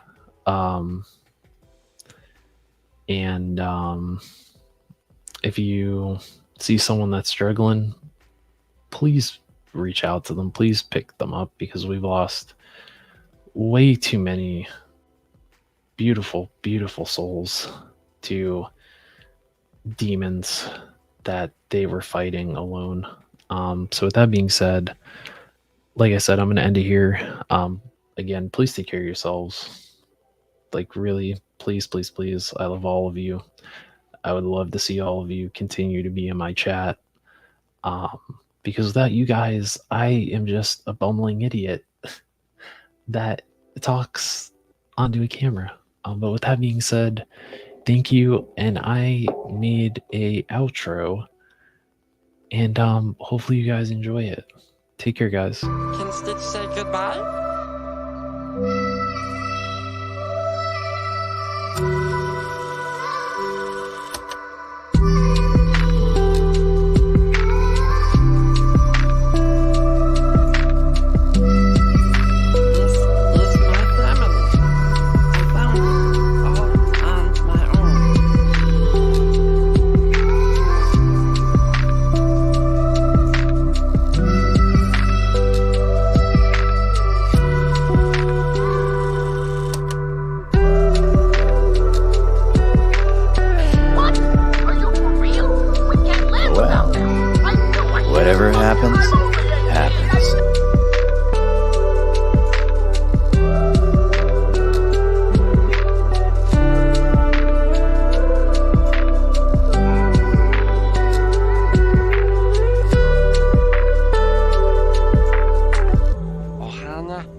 Nobody gets left behind. Or forgotten.